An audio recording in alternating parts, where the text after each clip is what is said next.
Well, beer one, beer two, beer three, plus one. What's the plus one? Is a big boy. Oh my god! So there's three other beers. Yeah, I actually have the Kiss glass. I forgot to pour the fourth, so that one's still in the can. And this is a Stein, so it's a 2-pinter. Oh, so, okay. Wow! yeah. That's the beginning of the episode right there. Welcome, Hell welcome, welcome back us, and welcome back you to Cranked and Ranked. And that's us. That's our show. We took a week off. We did. As you now do. we're taking a week on. Yeah. Sometimes things happen and you take a week off. We earned it. God, jeez. Yeah. Get off our backs. Life gets in the way, and that's an important thing. Everyone should remember if they find themselves frustrated by the pace of life sometimes, because it can be frustrating. You know, it can be too quickly or too slowly, or it's never the right pace. And then sometimes it just shits on you all at once without warning. Yeah. That is very true. Speaking of, though, go ahead. We had our first few sunny days of the year. Yeah, you guys had rain for like what, 100 days or some shit. We had a pretty. I think from the start of 2026, I think it's rained every day, barring 2. Oh shit! Okay. Yeah, and to be fair, the fog I drove over here in was like that thick. You couldn't see like 2 lines of the road ahead of you. Yeah. So yeah. Take it easy on the roads when it's foggy, because you never know. You know, if an animal's in the fucking road or some shit. Yeah. You never know. Or if the fog is deadly, like in those movies. Yeah. About the deadly fog. Yeah, I swatted away like 10 of those fuckers on the way over here. That was nuts. Yeah. We had a pretty big storm in the middle of the night last night that knocked out our power. And to be fair to you guys, though, you guys get tornadoes and shit, right? We do. Does Texas get tornadoes? Yes, we do. Yeah. Yeah. Yeah, we didn't have anything like that last night, but it was a big storm and we lost power. And on top of that, it's like power was off and like, I wasn't sleeping well. And then we lost an hour because our daylight savings time happened. Oh, shit. So now it's like, it's 2 in the afternoon here, or normally when we start this, it's 1 o'clock in the afternoon for me. Yeah. Yeah. So, this always trips us up every single time. I'm better at keeping on top of it now, but it's still the stupidest fucking thing ever. And I was bitching to my wife the other day about how I wish that everyone in the world would just decide that we are now on a permanent 24-hour clock that doesn't change any time of the year or for any time zone. So let's say all of a sudden everybody has to get used to things happening at a different time, but we're not doing AM and PM. It's 0 through 24. And then over here it's at 2 o'clock in the afternoon. It might be the middle of the fucking night now. But like, but 2 o'clock is now my middle of the night, and it is now somebody else's middle of the afternoon, and we all just got to get used to it. So that way we don't have to worry about time zones anymore. So when somebody says, I'll see you at 2 o'clock, we all know that's the time. Yeah. It's 2 o'clock. I remember going to Iceland when I was about 15, and one of the most bizarre things I've ever experienced was the sun being completely up at midnight. Oh, yeah. That's weird. That was a weird one. I mean, people adapt. Look at Australia. Australia, as far as I know, Christmas time for them is the summertime, and they got to watch all these goddamn Christmas movies where it's like snowy, and nobody makes a Christmas movie where all of a sudden it's summertime. Yeah. So you adapt because we're humans, and that's what we do. I think it's fascinating. Places like in the Arctic and shit like that, where it's like sunny for 6 months and then night for 6 months. And then the vampires come out for 30 days of night, like that movie. Yes. Another movie reference, folks. By the way, this is Cranked and Ranked. Did I say that? Thanks for joining us. We do bullshit a little bit before we get started, but we're pretty good at at keeping that to a minimum. We're pretty fluid with the show now. And then throughout the show, that's when we just go off the rails here and there. Yeah. But today is another top 10 of a year. Our top 10 favorite albums of 1995. And, yes. And I love that you're wearing a year-appropriate T-shirt.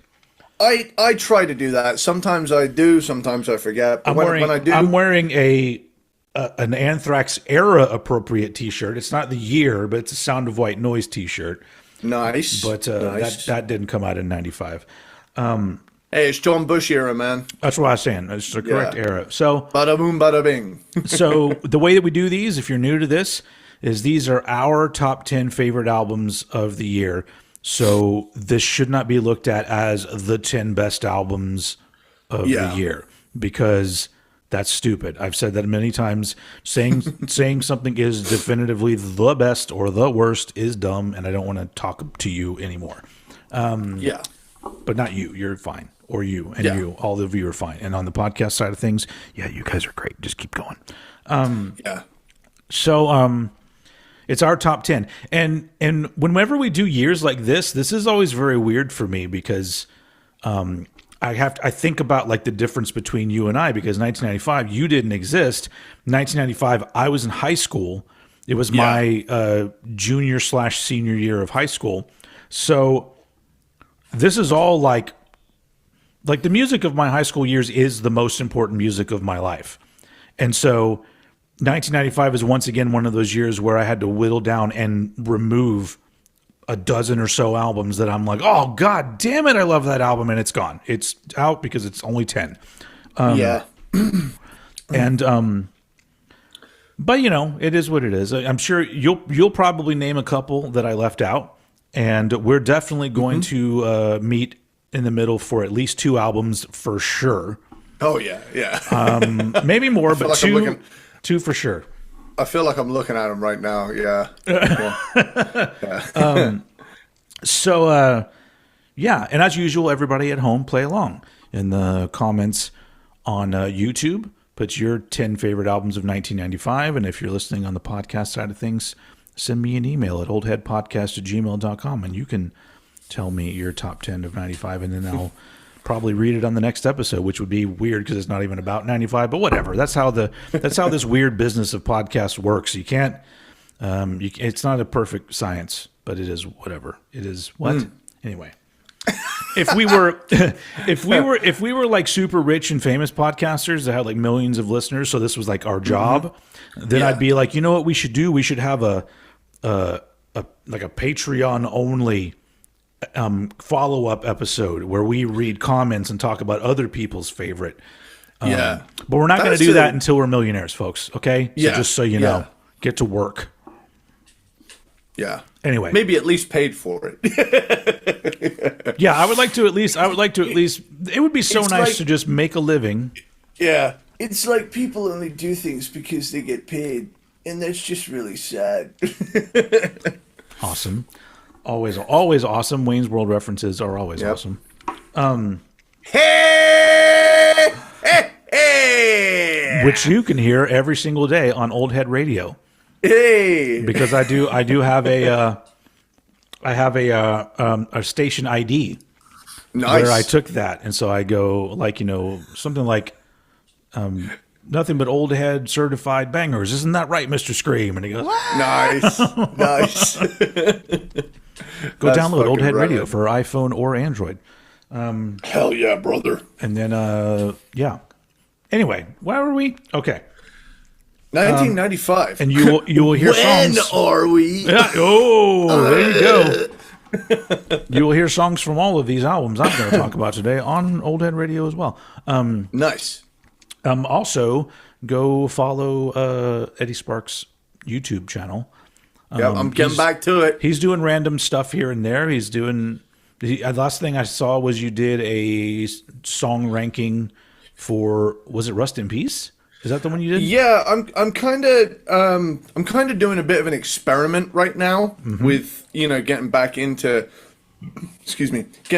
making videos. I've made 5 at this point, and I've taken a look at what's what's performing best, and I just want to see if I can, because this is something I've never done. I'm trying to see if I can't like hop on the algorithm or some shit. Try and work out how to ride that. You know, I never figured that out, and I just gave up. see, like I used to post so many videos onto like Reddit and stuff like that, and that early on was like a good source of getting people to see your stuff. But it's so much fucking additional work. Like, there's a part of me that just wants to figure out how to make a video, put it out, people see it, and figure out where people are finding my stuff from. That new Megadeth album review got the most views nice of anything I put out recently. But I do have a video in the works to those interested, ranking the songs on The Real Thing by Faith No More. So, nice. Yeah, I'm going to try and do some like new albums and work in some classics as well, because I've been enjoying doing that, like these little mini solo crankdom ranks. They're really fun. Yeah, nice. Yeah. But today we're talking about albums. Yes. We are. This is I did not pick this can because of the color. Today we're brought to you by Liquid Death, Dr. Death, which is essentially a sparkling water that tastes like Dr. Pepper, kind of. Cool. I've got Kronenberg 1664. That sounds major. That sounds like a kind of a beer you're drinking when you get into a pub fight. Yeah. La première bière française. Houblon d'Alsace pint can.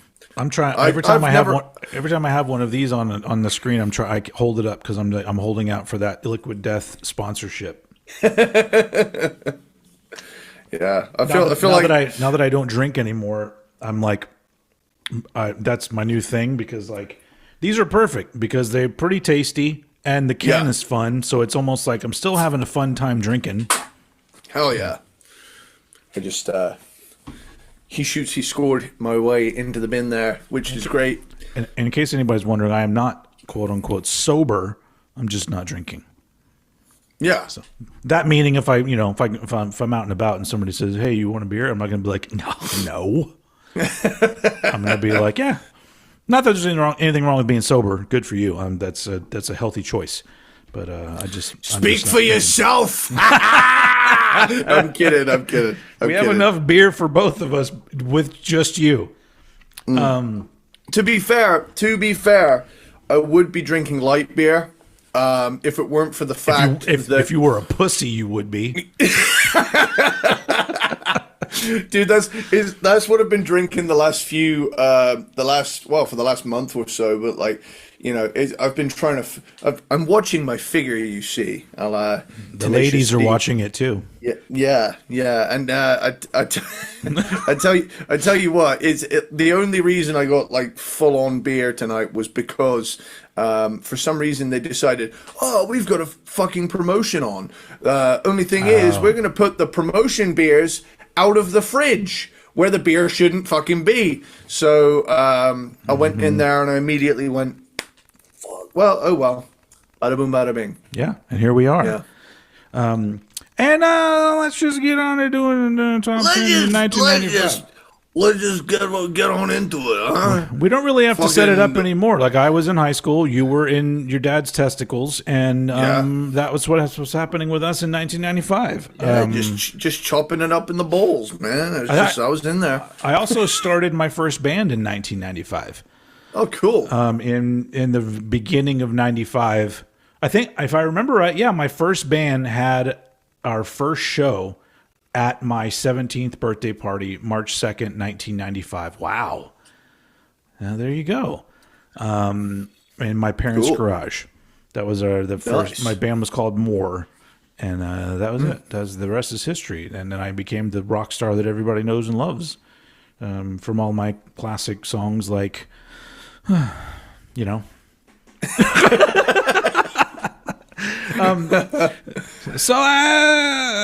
okay. Dude, can I just say as well how fucking excited I am to put out another Grave Circuit album? I'm excited. I do want to hear though anything that you want to add to it, like, because this has been largely me. Well, it's all on my computer, so yeah. So I'm currently taking the reins on the old production and recording front. And yeah, for those of you who want a behind the scenes glimpse, the issue that I'm running into with the songs that Eddie has brought forth is that, unlike me, where I had songs that were completely missing something, and Eddie came forth and filled it in, even with better shit than I could have done.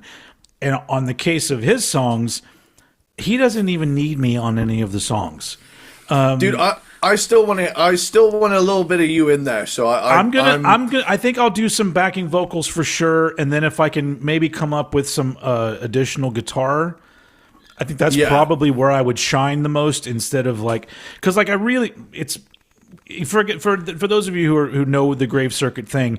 This is it's similar in tone, but not exactly. It's still like a heavy rock thing, but it's a little bit more 90s. Yeah. Would that be correct? This one, the one that we're working on. Yeah, I would say this one is kind of in the way I would describe it, more overtly metal edged to it. There's a definite on the first release that we put out, there's an equal punk metal thing, and now this one's a little more 60-40%, where there are punky songs, but there's one song in particular that I've been working on a lot recently, and it's got like a full-blown Where the Slime Live level Morbid Angel section in there as well. I feel like it's kind of like each of our versions of the same kind of thing. Yeah, literally. One of them comes from me writing the music, and then one comes from you writing the music, and it'll be interesting either way. But it will be happening. If you don't have it already, you can go download for free the first Grave Circuit album on I think it's Bandcamp. Let me look it up. Bandcamp.com/Grave Circuit, I think, and it's free. You can pay something, but I don't care. It doesn't. If somebody downloads it for free, I'm not looking at you like, okay, who are you that didn't even want to pay us anything? It's like, they didn't fucking pay for it.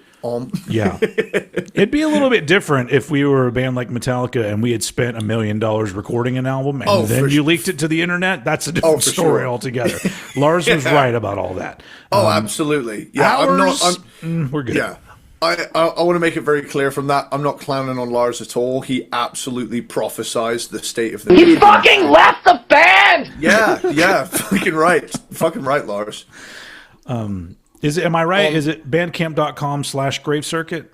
It's fucking https //gravecircuit.bandcamp.com /album/10. No. Okay, never mind. Just go to Bandcamp and look up Grave Circuit, and you'll find it. Anyway, let's move on to this. We've been fucking around for long enough. We each have our top 10 favorite albums of 1995.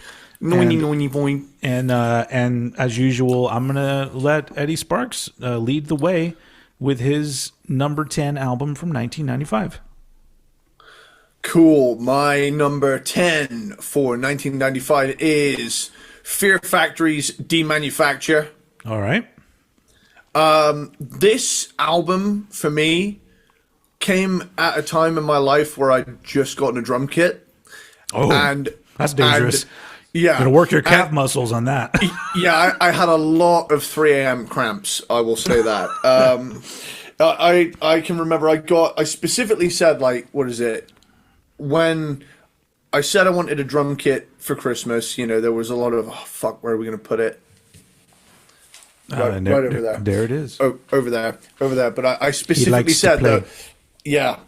And I specifically said, please, if you can, include a double bass pedal. And this album in particular, I remember really getting into in late 2013, I believe. I was 15. Mm-hmm. And I can just remember sitting on the bus on the way home from school and the way to school, just like listening to it and just trying to match up my feet, like doing the patterns and stuff, like stuff like that. Mm-hmm. And it's a great album to turn you into an absolute double kick freak, you know, you know, those sort of like patterns and stuff. It's a fun album to. I mean, hell, the album kicks off. Yeah.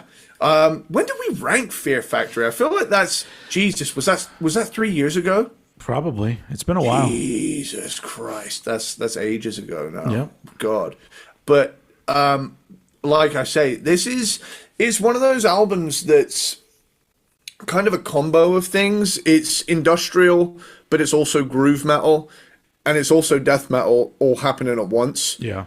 And it really is an identifiable sound where if I heard some other band doing this, I would think they're doing a Fear Factory clone. You know, Fear Factory are one of those bands where a lot of copycats were in their wake, but they never had that Fear Factory sauce going on. But yeah, Demanufacture, I can remember hearing for the first time and thinking, fucking hell, these guys are good. Just with how tight everything is, you know? Mm-hmm. Yeah. And I also at the time, I mean, this is like a golden thing that happened. I'd also really gotten into Terminator right around the time of getting into this. That's helpful. And literally, it was a perfect storm for me in this album, just being like, oh my God, you're telling me there is a fucking concept album full of double kick about Terminator? Sick. I remember hearing Zero Signal for the first time, and it had the dun dun dun dun dun at the start. And I remember it giving me fucking chills the first time I heard it. But yeah, I do think that around this time, this is one of those early albums that feels like it should have come out later than it actually did. Yeah. Like when I hear this album, I think to myself, a lot of that could still sound relevant enough to come out today. Yeah, and I think a lot of bands were still trying to capture that in the late 90s, early 2000s anyway. So, yeah. So, pretty much Fear Factory, Demanufacture, if you like sci-fi and filthy fucking riffs and tight double kick, listen to it. If you haven't, you know, I'd be surprised if, you know, well, you never know. You never know. Someone could be late to the game on anything. That's okay. I've recently started. I've been late to the game on many things. Yeah, I've recently started watching The Sopranos, and I'm enjoying it. Okay. I've so much so that I've actually gone out of my way to get myself a gun. Yes.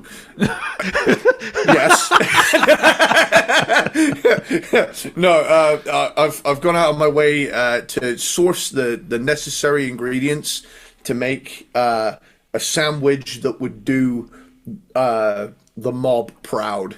Okay. You know, gabagool, provolone, roasted red peppers, a little balsamic glaze in there. Mm-hmm. Been getting into the old continental meats lately. That's what she said. Okay. Anyway, over to you. All right.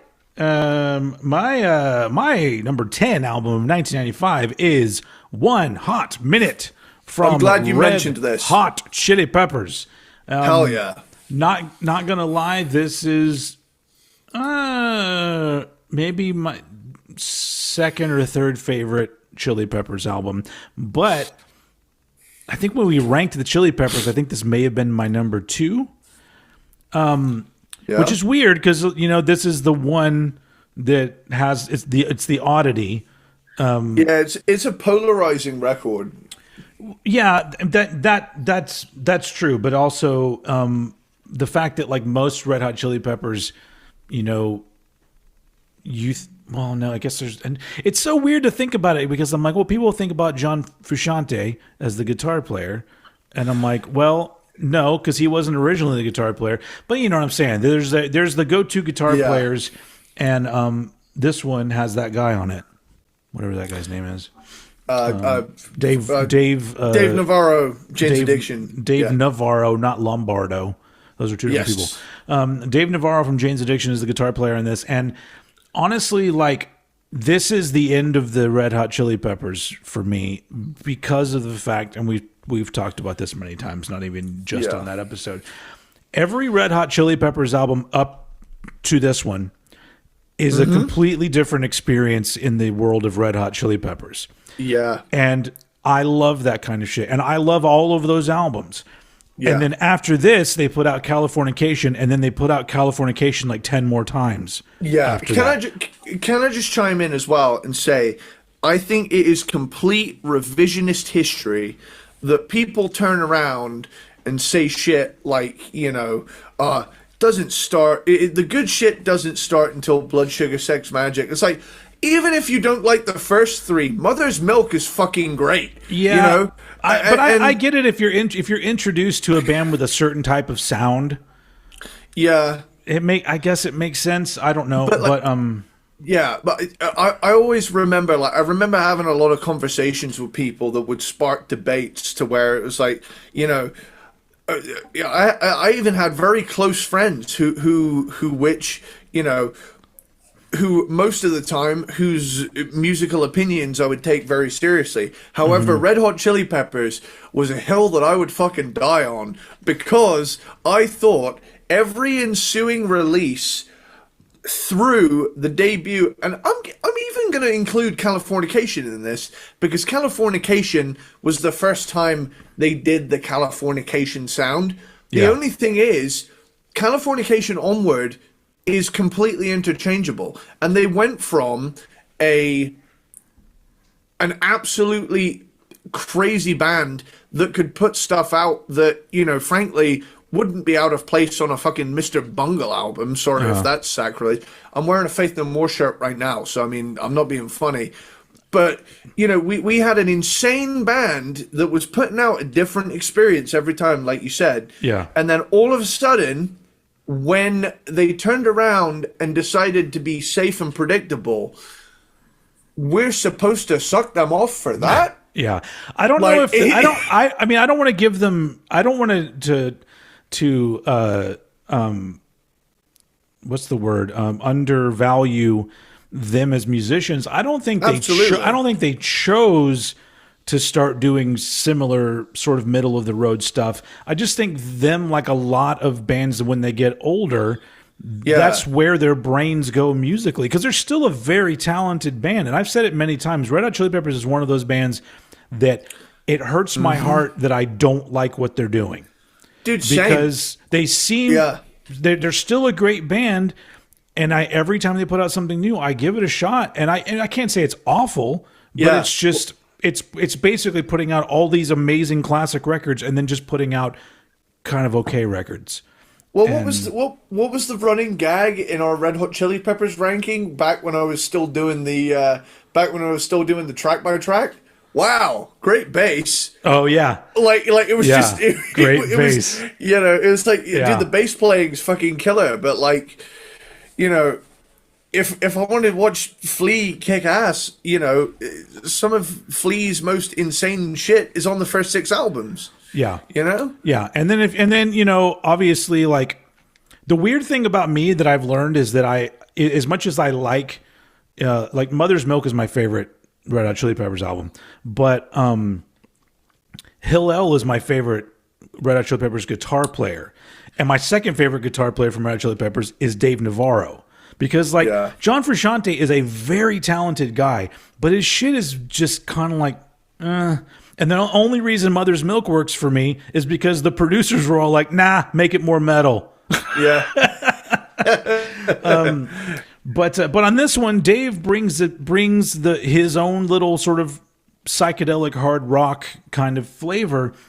And it's just such an interesting album to listen to, because, like, no one track off of this album is going to give you what this album has to offer. And it's got some of their best stuff in it, produced by Rick Rubin again. So it's got that Rick Rubin sound, which is really good, but also a little clippy at times, because that's what Rick Rubin does. But I just think it's very underrated. It was underrated at the time, because people didn't love it at the time, and I remember listening to it a lot, thinking, I don't get why do people not like this? This is better than Blood Sugar Sex Magic, in my opinion. But anyway, it's an amazing album, and it's only gotten all of these. The thing about these albums, like, I really narrowed it down to these albums that I love, but how have they grown with me? Like, do I still get the same joy out of listening to them, or have they even grown more? And I think that One Hot Minute has actually grown more of an album that I just look at and I go, this is really impressive. Also considering the fact that they were all still fucked up on drugs during this. So the fact that they put this out and it's just so well done, maybe so that's the issue, kids. Do drugs and better music will come out of you. Don't quit doing drugs. Just don't do, I don't know. I'd say don't do heroin, but I think they were doing heroin. So, you heard it here first. Yeah, do drugs, kid. You didn't really. It could go all the way back to Bill Hicks. Bill Hicks was all... my friend in college used to say this really funny thing where he'd go like, "Don't do kids drugs," and then he'd walk into a wall. Nice. Oh, it was great. It was so funny. So yeah, One Hot Minute, my number 10. Oh. It's really good. If you just go listen to the song "Deep Kick," it's the one of those that it's just just an experience. And dude, I love Coffee Shop. Coffee Shop's great. Meet me at the coffee shop. Yeah. Yeah. Anyway, the opener, Warped. What the fuck is going on in that song? And that was released as the first single, I think.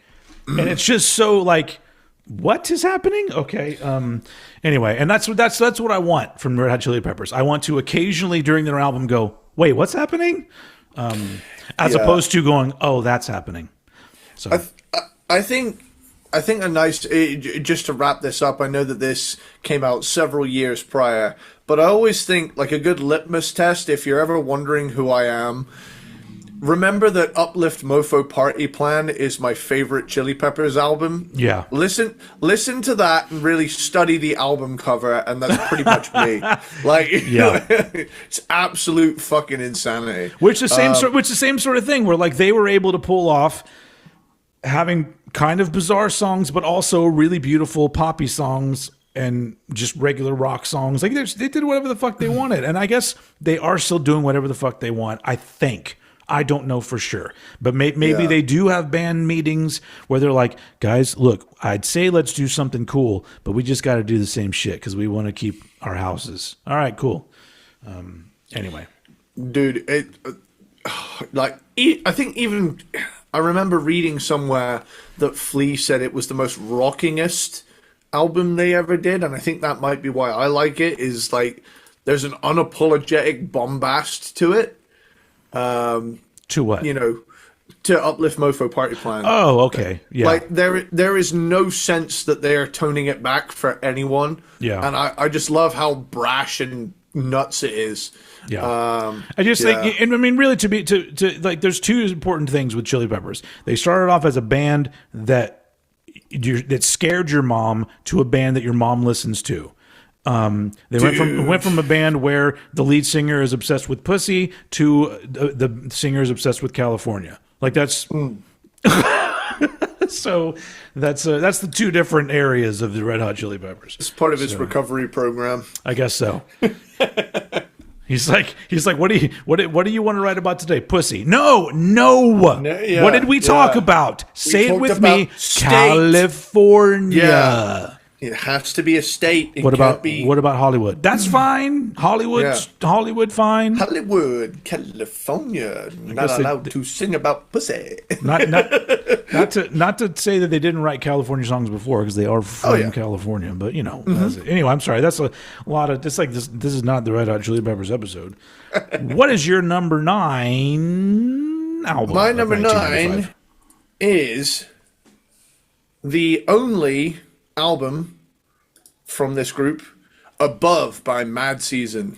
Oh, okay. Nice. Yeah. So this is, I mean, take a bunch of 90s musician mainstays, put them in a group, and you've got more reasons to love the 90s, you know? I mean, it's got, I mean, who's on this? Fucking Mike McCready, Lane Staley, who else is on this? It's, you've got, Screaming Trees guy. He does some vocals on it as well. Mark Lanigan. Yeah. Barrett Martin and John Baker Saunders are. So Barrett Martin is the drums, John Baker Saunders is bass guitar. All dead except for like two of them. Yeah, that's crazy. Yeah. In another sense, that's also the most grunge shit ever. Yeah. You know. But I mean, and leave it to the Pearl Jam guys to be the ones that are kicking it and still living. Yeah. Yep. But to be fair, they were born out of a death, so they already experienced that. That may be why they're kind of, you know, that they've served their time. But yeah, I mean, you got Wake Up, River of Deceit. I don't know anything. Like, there's so many great songs, and the vibe on it is different enough to be its own thing. But if you go into it as a Pearl Jam or an Alice in Chains fan, you will come away from it having enjoyed it. You know, because there's so much going for it, and it's just a nice little Seattle time capsule. You know, to me, it's always kind of like it represented kind of like the ending of the era. That album sounds like the ending of that era. Which I guess, to be fair, like 95, like a lot of those bands, you know, would put out their last albums around that time. So for me, the album that sounds like that is Down on the Upside. Yeah, which is is that 96 or 90? That's 96, and that album always feels like the very last gasp of grunge before, because I mean, Pearl Jam just kind of continued. It kept going on. Nirvana were gone. Yeah. Alice in Chains were on hiatus. And, you know, swaths of grunge bands now were just, like, going. Because they went a lot. Some of them were getting signed to majors and then dropped from majors and then breaking up. And so, like, mid 90s, it all was already falling apart. Dude, it's weird when I think about the passage of time of like how long we've been doing this podcast now. Like if you think about, we've been doing this podcast nearly 6 years. Yeah. Like, you know, if we think about this, if this was happening in the 90s, we would have started when glam metal was still a thing, and we'd be looking at the early rumblings of nu metal by this point. Yeah.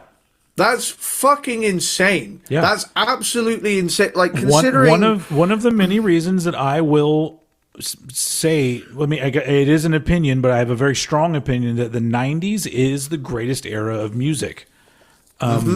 Because of, this doesn't mean there's not great music from other eras, but 90s was... It was a peak. It was a peak, not just for, you know, the variety of music and the classic albums, but the fact that it was there was the most variety of music being embraced by the mainstream in the 90s. Yes, absolutely. Because like before, if bands that were kind of weird were independent bands, maybe there would have been one or two that got signed to a major. You know, like back in the day, you'd have like your Frank Zappas or somebody like that. But but 90s, like, you know. If you think, if we really wanted to do, we could literally do an entire podcast where we bring up another band or album where we went, that was on a major label and had a hit song. Like, for some reason, the thing that comes to mind is because we're talking about grunge. And I was like, also in the 90s, you had shit like the fucking Squirrel Nut Zippers that had that in the afterlife. You will be headed for the serious drive. That was a fucking hit song in the 90s. A hit fucking song. And so, like, there's so much ground was covered in the 90s when it came to popular music. And I know a lot of it was, like, you know, the scrambling of these major labels to be, what's in, what's out. We got to keep things moving. But there's something about that momentum of the time that, as a music fan, it was just it was so amazing. So it was the best. You have brought a very cool idea to my mind while you were saying that. Oh, okay. As soon as you said we could do a whole podcast on it, I think we should. I think we should do a sidebar episode. And I'm just gonna put why the 90s was the peak of human civilization. Oh shit! Yeah, that will be a very long episode. Oh, dude, I'm here for it. I want to break records with that fucker because I have so much to say. Like, yeah. It's well, I mean, on this one we're doing 1995, so we're right smack in the middle of all this great shit. Yeah. Now you could make the argument that once you get to the late 90s, things were not as great, but there was still a lot of great shit. It was just kind of like winding down. And because I mean, if you think about it, like that's a lot. There's a lot of great shit that happened in the first 5 years of the 90s that you can't go anywhere but down from there. And so it had to come down in the late 90s. You know what makes me laugh is like the retroactive perception of the 90s being this fucking thing where people The thing I find frustrating sometimes is getting across how much happened in the 90s to certain people. And literally, someone's understanding of the 90s can begin at 1990 or 1999, and there is no in-between. And everybody, you know, you got all these people thinking, like, Linkin Park, that's so 90s. And it's like, well, no. Not 90s at all. Wasn't their first album in the 2000s? Exactly. But like the thing there is that, you know, the late 90s bleeds into the early 2000s. But like when I think of the 90s, I think of grunge. I think of alternative metal. I think at least of the first half where there's this melting pot of so much insane shit that's been given a huge budget because the record companies are panicking because all of a sudden they're like, shit, just throw the fucking spaghetti at the wall and whichever meatball stays there, we'll pick it because we don't know what's going on. It's all thanks to Nirvana, because Nirvana was the band that the record label was like, these guys are probably fine, just throw their album out there. Like they didn't expect it to do anything, and honestly, I did when as a kid that was around and bought that album. I was blown away by how popular it got. I was just like, wow, that's fucking insane. But so every label was just like, well, we can no longer look at something and go, you know, we know that this is not going to blow up or this is going to blow up. They could no longer predict that. And that just led to really great bands getting record deals. And some had longevity and some didn't. But that was kind of the beauty of the time for me, is the fact that you do have those bands from the 90s that are still around today, or even some that like had the shitty period in the 2000s and have now risen back to the top and they're now doing tours again. And so it's like, but you had a whole lot of bands that put out one album and fucked off. I wouldn't throw Mad Season into that category because they were kind of like a super group thing, but still. I think sometimes it's hard. It's hard to talk to people whose understanding of the 90s begins and ends at Spice Girls. And, you know... Another great thing from the 90s. It's another great thing. It's another great thing, like I've said. But there's so much of it. There's so much interesting stuff, you know, where it's we should save this for the episode, because I literally was about to go, what about Dr. Dre? We haven't even gotten into the hip hop side of things. We haven't gotten into the R&B side of things with all of the shit that was going on, TLC and all this shit. Like, you know, all I'll say, name another time in history, before or since, where Mr. Bungle would have been signed to Warner Brothers Records. Yeah, you know, Yeah. Were they signed to Warner Bros? Yeah, they were Warner Brothers. Yeah. I mean, there were Bungle-esque bands before that had major label deals, but Now that would never happen. A band like Mr. Bungle comes out and they do not get a major label deal until they've already blown up on TikTok. They will have had to have already blown up, and then the majors are coming, oh, it looks like people like you. Yeah. Yeah. You've proven yourself. Your streaming numbers are quite respectful. Yes. Here's $1 million. Yes, we've done the necessary market research. Are you done with Mad Season? Yes, I am. Yes. Sorry, this will be a long episode, I'm sure. My number 9. Go ahead. I was going to say, I also want it noted as being known as the 80s guy. My favorite era is the first half of the 90s. Yeah. You know, because there's still a little honestly, bit of that I've known you well. long enough now. I don't think of you as the 80s guy. Yeah, but a lot of people, that comes back to the thing of, you know, I'll mention something from like 93, 94, and someone will say, oh, you're so 80s, man. Yeah. I would like to go on record to say that if the year 1990 was a person, it probably is you. That is the nicest thing anyone has ever said to me. Anyway, my number 9, Stomp 442 from Anthrax. This is the relatively good pressing of it from Nuclear Blast, not the shit one that came out on what was it, on Megaforce. I don't know what the fuck was up with that. Was that the one you put out that rant about? Yes. Yeah, because it was the shittiest done thing I'd ever bought. This one's not much better, but at least the artwork looks better, and I don't know. But anyway, Psalm 442 is the second album with John Bush on vocals from Anthrax, an album that a lot of people don't seem to like, but I think the opinion has softened over the years. I really like it. I guess my second favorite John Bush era album. I do like I've always liked how this album really does feel very lean in its sound. It's very honed in on like the groove metal aspect of it, and it's heavy and doesn't have Dan Spitz on it. Although I think when they were writing this album, Dan Spitz was still in the band, but he's not in the band at this point. But anyway, yeah, it's a great album. At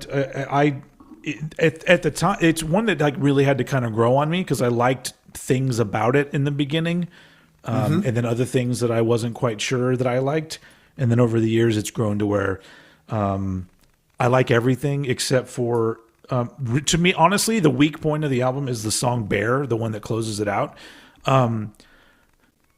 because there's a very weird transition in that song. When every time I hear it, I go, musically speaking, that doesn't sound nice at all. I don't know what you did there, because it's a very like soft song, and then it does this thing where it adds some drums and it kind of picks up the pace a little bit. And I've always just been like, maybe I think it's the vocals that don't work for me. I'm just like, could be better. But it's at the end of the album, so at that point you're like, you're packing up shit and you're getting ready to put the record up. But great album. Check out Fueled is a fucking banger. So is Random Acts of Senseless Violence. So is King Size. So is Riding Shotgun. Dude, the Dimebag cameo on King Size. Yeah. Hell yeah. Anyway, it's a great album. Not my favorite of the Bush era, but it deserves a lot more respect than it gets. And I really want I want that John Bush did some shows where he played just Bush era Anthrax stuff recently, and I kind of want that to go on a big tour, because we're past the point where we can expect regular Anthrax to really ever do these songs. And honestly, I'm a Joey Belladonna fan. He's my favorite Anthrax vocalist. Anthrax is one of my favorite bands of all time. But I don't want to hear Joey sing John's songs. Yeah. I don't want to hear John. John was awful at singing Joey's songs. Let's get that out there. I don't want to hear that either. But like now that like the Anthrax is doing their thing, and I'm a fan of what they're doing, and John Bush is still sounding good, and I'm just like, yeah, just do that as a whole tour, because I would love to just go out and just hear those songs. Yeah, with John Bush singing them, And so hopefully he does that. But I don't know. I don't know how successful those shows were. But the footage I saw looked like he had a good crowd. You could try and pull a Queensryche and go John Bush's Anthrax. I don't think John Bush would do that. He doesn't seem like that kind of guy. No. I always find it funny when I feel like that's something that like I've only ever seen 80s metal bands do is turn around and go, hey, I'm fucking Bobby Blotzer, and I'm doing rap. It's so funny that you mentioned that because I found another band that I didn't know was doing that recently from the 80s. Because I had, back in 1990, my older brother had an album by the band Gene Loves Jezebel. And I remember loving it, and I hadn't heard it in years, and I found like a vinyl copy, an original vinyl copy online. So I bought it. Put it on, I was just like, this is so fucking good. And so, of course, I go down this thing of like, Gene Loves Jezebel, I don't know enough about them. And so I look it up and I go, oh, on this particular album, one of the main guys had already left the band. And then a little bit later, they both have two different versions of Gene Loves Jezebel. And I'm just like, oh, that is a very 80s rock band thing where it's just like, no, we're Wild Stallions. But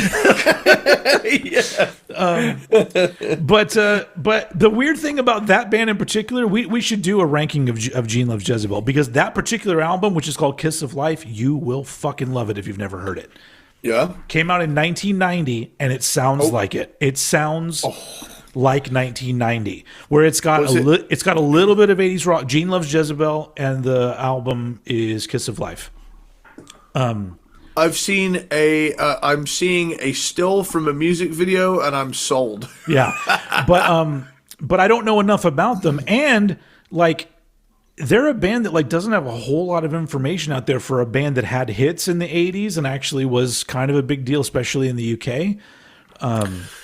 Anyway, sorry, that's just another one of those bands where all of a sudden I look and I go, oh, there's two versions of this band. Jesus Christ, guys. I can always tell when there's an interesting melting pot of sounds when I open a band's wiki page and it says Gothic rock, post-punk, new wave, alternative rock, hard rock, glam metal. Yes, and it's like, yes. these guys flirt outside of their zone. Go ahead and put them on the list sometime soon because I'm into this band right now, and I think you would really enjoy it. And cool. And we could get into the conversation about these different because I don't think the other version of Gene Loves Jezebel put out any records, just like the other versions of like LA Guns or whatever. But you were right, man. Something about those fucking 80s bands where I mean, at this point, and I've said it before, I'm like, what are you guys in your 60s? Get over it and like tour and like make a lot of money. Like, yeah. It happens a lot with that genre. Yeah. You know? It must be some sort of like cocaine leftover sort of thing. It's a residual cocaine brain. Yeah, residual cocaine brain. No, I'm the band. I'm going to start my own podcast called Old Heads Cranked and Ranked. I'm going to start my own Cranked and Ranked, and it's going to have blackjack and hookers. It's a little Futurama reference there. Oh, okay. It was funny either way. Anyway, so Anthrax Stomp 442 is my number 9. What is your number 8? My number 8 is Symbolic by Death. Okay. So this one is one of my favorite Death albums. And Death is one of those albums, Death is one of those bands that kind of lives in the back of my brain.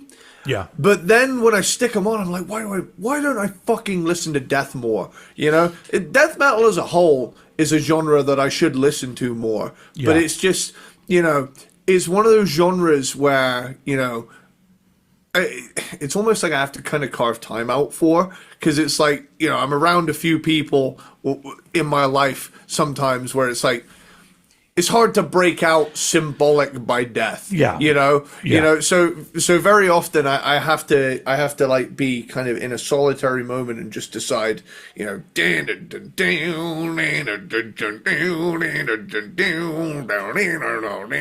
that I mean, Chuck Schuldiner is one of those metal musicians where I can't help but think of what could have been. I mean, it's such a cruel way that he was taken. Yeah. I mean, you get so many that die through fucking drug abuse and reckless behavior, and then you get Chuck, who literally wrote one of the most quote-unquote perfect discographies in metal and then got a fucking brain tumor and died. Yeah. Like, that's fucking brutal. But, I mean, Symbolic by Death, it's, I think, I mean, we ranked Death early on in Cranked and Ranked. I think that was like the first year of doing it. I think that was back in, Jesus Christ, was that 2020? That was 2020. Yeah, 20 or 21. Yeah. It was before Helmet, so yeah, it would have been the first. I don't even think we were doing video at that point. I think it was still just audio. When did we start doing video? Was it Guns N' Roses or NWA that we started doing video full time? I think it was NWA. Yeah. Dude, this album fucking rules from start to finish. This is 50 minutes of no wasted time at all. And, like, I know a lot of people will point to, Human, Spiritual Healing, Leprosy, but like they just landed on something with that run of individual thought patterns and Symbolic. Dude, they're another example really of a band that, in my opinion, what makes them so great is that, I mean, aside from maybe, I would say that Leprosy and Spiritual Healing have similarities, even though they don't sound exactly alike. But other than that, every album is a definite progression from the last one. Yeah. And yeah, I mean, there's a reason why it's legendary shit. There's a reason why randos are touring under the name Death to All or whatever now. Yeah. Once again, go see that if you want to. I don't want to, but whatever. I don't go out enough to go to things like that. That's the thing. Is that, like, I don't like going out, and so when I do, I'm not going to go see a cover band. Dude, I'm such an introvert metalhead that, like, I know I sound like, I mean, this is probably going to get me painted as a fucking poser. I'm an introverted metalhead. Very few times will you see me at a show. However, my love for metal music and, frankly, the salvation I have found in it is one of the most important fucking things in my life. The only thing that stands next to metal in my life in terms of, making the bad thoughts go away is my PS2. Those two things. And his fiance. Yes, that goes without saying, Just in case she decides, you know what, I haven't watched an episode in a while. I'm gonna watch one. Well, I like to make a distinction between people and things. Yeah. Peoples is peoples. Peoples is peoples. Most of the time, I don't want to be around them. Yeah. But when I do, it's good. you know. No, you're right. You're right, though. It is very weird. I've been to a lot of shows in my life, but it is as cool as a live experience can be. It's nothing to me like the experience of just being comfortable in your own place and having headphones on or listening to a stereo and having that amazing music coming out. And there's nobody fucking it up for you. Nobody spilling a beer on you or bumping into you or standing in front of you and they're a foot taller than you, whatever. Yeah. None of that happens. You're literally just controlling your own environment and listening to great music. That's how I got into music, and that's what I do most of the time because it's just the best for me. I am, however, in stark contrast, I am shooting my shot as potential Mike Patton replacement in Faith No More. If Faith No More is fucking up for just hiring me to do it, I'll do it. Roddy and all of you dudes, go to gravecircuit.bandcamp.com and listen to Eddie's vocals on that and tell me he couldn't just fill in for Mike Patton. He could. Yeah. Yeah, I'm not claiming to be the vocal acrobat that Mike Patton is. I'll claim it. I'll claim it for you. It will come from a place of nothing but utter passion, you know. Yeah. If I got the chance to sing with Faith No Fucking More, that would be awesome. And then on top of that, I would probably be a better guitar player in the band than that guy that they've been having for the past couple times, whatever his name is. He's very boring. John Hudson? Yes. I like John Hudson. I like John Hudson. My favorite dude ever, guitar wise, was Jim Martin. Sure.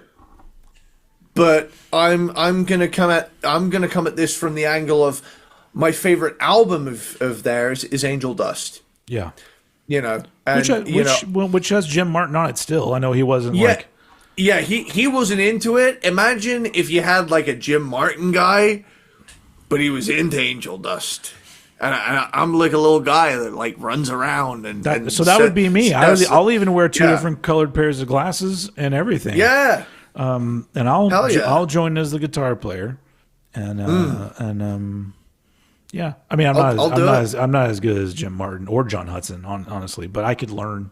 I'm good enough to where I could easily just become better to be in Faith No More. So, dude, there you go, guys. Something I always come back to as well is, I mean, I'm wearing the shirt of the album right now, but King for a Day was probably the biggest grower of all of the albums that Faith No More ever did for me, because like it was the first time I heard a Faith No More album really sequentially and thought, there's something different here. But like over the years, there's been something that stood out to King for a Day for me where it was like, it's different, but it's killer. And, you know, come to find out it was Trace Spruance from Bungle. Much better. Dude, if you get him back in, then I'm on board. Dude, I remember seeing footage of him performing at that Mr. Bungle performance of Bizarre Festival or something, and he's playing technical shit, but he's moving around like he's not in control of his fucking limbs. Yeah, it's amazing the stuff that guy can pull off. Yeah, he's great. Yeah. What are we even talking about? Oh, you're talking about Death. Death, symbolic. Bada boom, bada bing. It's great shit. Listen to Death's entire discography. Fuck it. In the variety of different albums we're bringing up here is already an example of why the 90s fucking ruled. Because what number am I even on? We're only on 8. Oh, shit. Okay. All right. My number 8. Is it my number 8? Yeah. My number 8 is Insomniac from Green Day, which is my favorite Green Day album. Highly underrated Green Day album. It just all killer, no filler, to give a reference to who we talked about last time, Sum 41. I like a lot of Green Day albums. Green Day is a great band, one of the best bands ever. Not one of my favorite bands ever, but I can look at them and go, yeah, they're up there with the best bands. But something about this one, the energy of this one is amazing. The songwriting is... It's the rumor was that like they were like high on like drinking a bunch of caffeine and not sleeping and trying to put so much energy into doing this album, and the album and songwriting sounds like that. It sounds like there is a lot of caffeine. But it matches the album cover. There's a lot of things clocks going in at on. about a half hour, so yeah. And it's just so much fun, and it's got some of my favorite Green Day songs on it. But it is just one of those albums that just moves. It just starts and it's just fucking moving. Yeah. And more people should be into this album. I think like a lot of these albums over the years, people like it more now. But at the time, it wasn't a huge deal because, like I said, you know, when we did our Green Day ranking, I was talking about when I saw Green Day, it was on the tour for Nimrod when Nimrod first came out, and they had lost so much steam that they were back to playing the small theaters or the small clubs in Austin, I was just like, wow, I'm seeing Green Day, and then eventually they blew right back up again. But there was a slump that started with this album, and then kind of went through the beginning of Nimrod. But anyway, amazing album. It's really interesting when that happens, with a band where they get a second wind that early on from the same album. Literally, like an album came out where everyone was like, and then like all of a sudden that Time of Your Life song came out, and everyone's like, oh, Green Day, boom, and they were off and running. But I guess people weren't really that jazzed about Warning either. But go back to our ranking of Green Day, and we'll talk all about those albums. But anyway, Insomniac is great. That's my number 8. Back to you. Cool. So that brings me to my number 7, and that is Dream Theater Change of Seasons. Okay. So we actually didn't talk about this on the ranking that we did because it is technically an EP. Oh, okay. However, they are a prog band, and it is the big selling point of this is they did a 24-minute long song. Yeah. I'm pretty sure it's 24 minutes. Let me look it up. I am looking through the stuff on here. Extended plays, a change of season. There we go. Okay. So that's what life would be like if everything was a musical. Yeah. Cranked and Ranked the musical coming soon to Broadway. Yeah. My number 5 is anyway. It has its moments.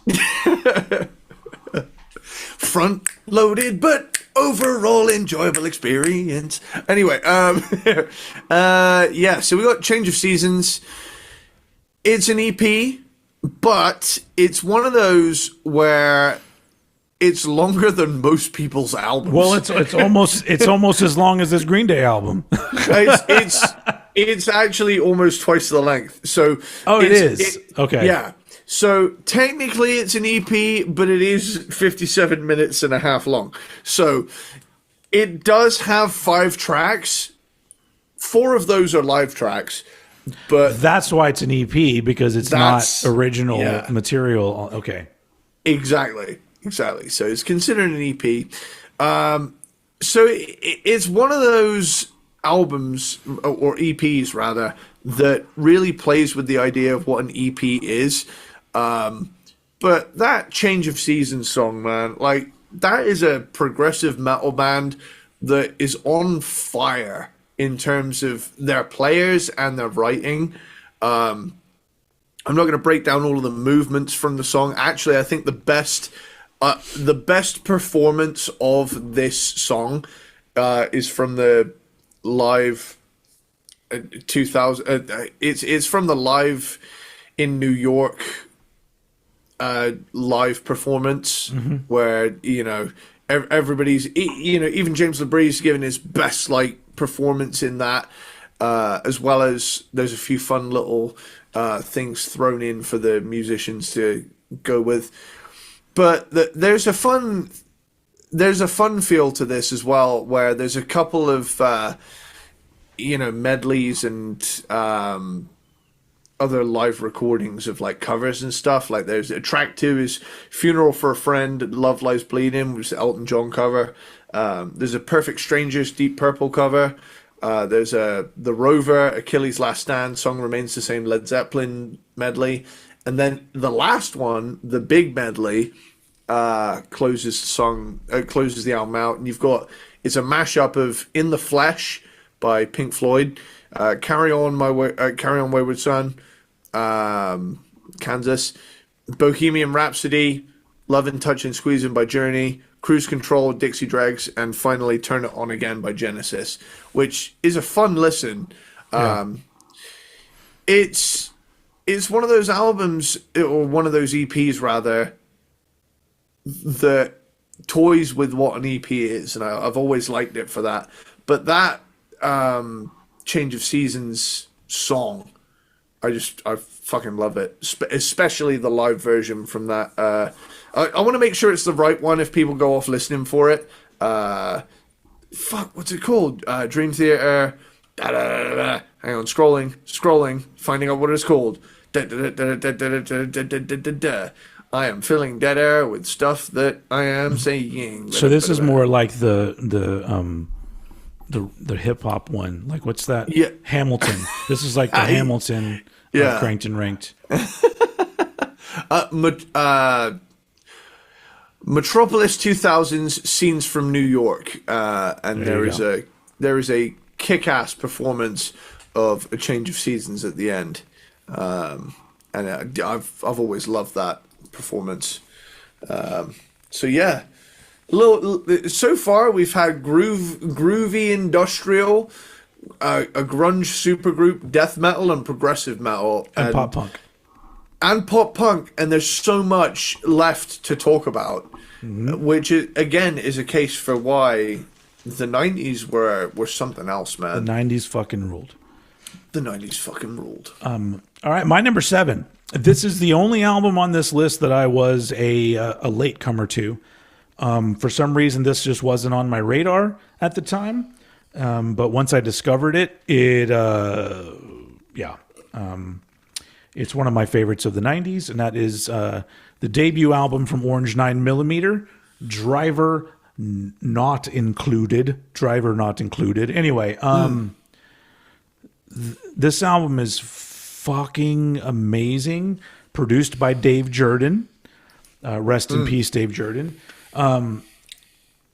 If you haven't heard Orange 9mm, it is kind of like a bridge between like a post-hardcore groovy metal kind of thing and new metal. It's almost like in the middle of that. But they definitely have more of a post-hardcore kind of thing going on, but there's a lot of groove, and it's just amazing. If you're into any of that, if you're into Helmet, if you're into it's not really as helmety, but you know what I mean, the groovy alternative heavy metal stuff. I'm gonna come out and admit that I'm completely ignorant to this. Enlighten me. Just listen to this. I'm telling you, song number 1, and you will be like, oh, okay. And it's just banger after banger after banger, and yeah, they're a fucking amazing band. But it's like but I think at the time there was a lot of, 1995, there was a lot of music happening, and there was no more like Headbangers Ball or anything like this. So if this band's album had come out in 1993, I would have seen a music video and I would have been a big fan. But this album came out and I just never saw anything about it. And so it was years later that I finally got hip to it. And it was a band that I would see people throw their name around. Like, what about Orange 9mm? And I'd be like, I don't even, like, when did they put stuff out? I don't even know. But great. And their discography, the 3 albums that they did, 3 very different albums from each other, all equally good. But this one is an absolute fucking classic. I highly recommend it for anybody that likes the heavy groovy side of the 90s. This is some of the best shit. Well, I've gone ahead and saved all of their albums already. Yeah, listening the track number 1 from this album, that should hook you right away. I'm gonna listen. I'm gonna listen live to the first few seconds. This is like to go through the first chorus. Oh, dude, it's great. I'm gonna talk and hi guys. He's listening to "Glistening" from Orange 9mm's album "Driver Not Included." I'm sold. Sold. It's great. Say no more, my friend. Yeah, it's great. They got back together too. I've noticed this. 2024, they've gotten back together since. They put out a single. I didn't love it, but it was all right. But they that's one. Sorry. Good. I'm looking at when they broke up. That's 24 years, and they've just gotten back together. Yeah. Damn, dude. But I think they were a band that time has been kind to them, where more people have been turned on to their music now, and so I don't know, but yeah, but that's what I'm saying. Like, not only do we have all this great music from the '90s, but there's all these other things that, for some reason or another, you may not have heard, but it's all there, and it was all happening. And this was major. This was major label. Like, what was the Atlantic Records? So it's like, damn. Yeah, it's anyway. There's a lot. Like, I run into them still all the time today, where some random one band album, I'm like, wait, when did this come out? What the fuck? And like, it still happens. It still happens, and it's all from the '90s. So anyway, number 6. Cool. My number 6 is an album that I think was in last place in its ranking, but I still think of it in high regard, regardless. So, with that, my number 6 is Tambu by Toto. Oh, okay. So, this was my bottom pick for Toto, if I remember right. However, if someone turned around and said Toto are the best band, hands down, you'd have no fucking argument from me. Mm-hmm. Because they're all session players and they all write. And they're just so good at songs, man. Like, one of my proudest achievements doing this show was getting you as in deep with Toto as you are. Yeah. Because honestly, the songwriting is off the fucking chain, dude. Yeah. It's nuts. There are so many Toto deep cuts that should be massive hits. Mm-hmm. And I'm even going to make an argument for this album being comparatively, even in their discography, at the bottom slot.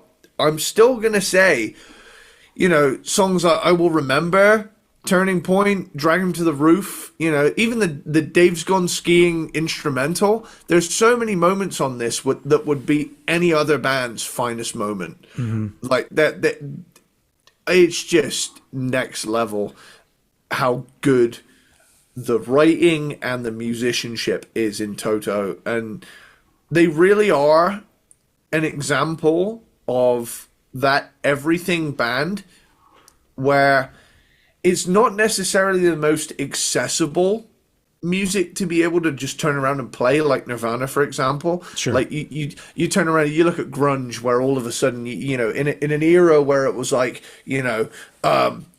pussy and shredding, all of a sudden it becomes, well, if you can write a good chorus and a heavy riff, like bada boom, bada bing, you're pretty much there. Yeah. If you can write a good song that like really makes people want to move. But there's just something about the team that makes up this band that's just utterly captivating. Like, I'm cursing myself now for having missed them coming through the UK in the last few years. Like, I need to sort my shit out. I think they've been touring with Christopher Cross. Yeah, I'm so pissed at myself for missing that. I am so annoyed. Like I say, there are... You could literally hear Hold the Line and Ride Like the Wind at the same show. Dude, fucking Sailing, dude. Oh, Sailing. Dude. Or Sailing, yeah. Dude. Oh, can you imagine? I'm cussing myself out for that. If they ever tour the UK again, I'm going. Yeah. I can't live with that regret. Especially having seen Faith No More recently Quiet Quit. Like it's that's that's something I'm going to need to recover from as well, Yeah. Other than just throwing it out there of like, Chuck's not here anymore and Mike's not down, I'll fucking do it. I'll do it. I don't care where I am. I need to see it happen. Yeah. So, yeah. Even if it's one time. Hell, even if it goes badly, I'll fucking do it. Yeah. That's the one thing that if Chuck was still alive, that's the first thing I'd be saying is like, you know what? Just screw it. Go on tour and play those first 2 albums. I'll be there. Like, yeah. So, anyway. Are you done with Toto? Was it Tambor? Is that what it's called? Tambu. Yeah. Tambu. It is. And I'm gonna make it very clear. It's still my bottom Toto pick. Yeah. It's my number 695 pick, and that I think is a glowing ad for anyone to get into fucking Toto, dude, because they're so good. Yeah. They're so fucking good. All right.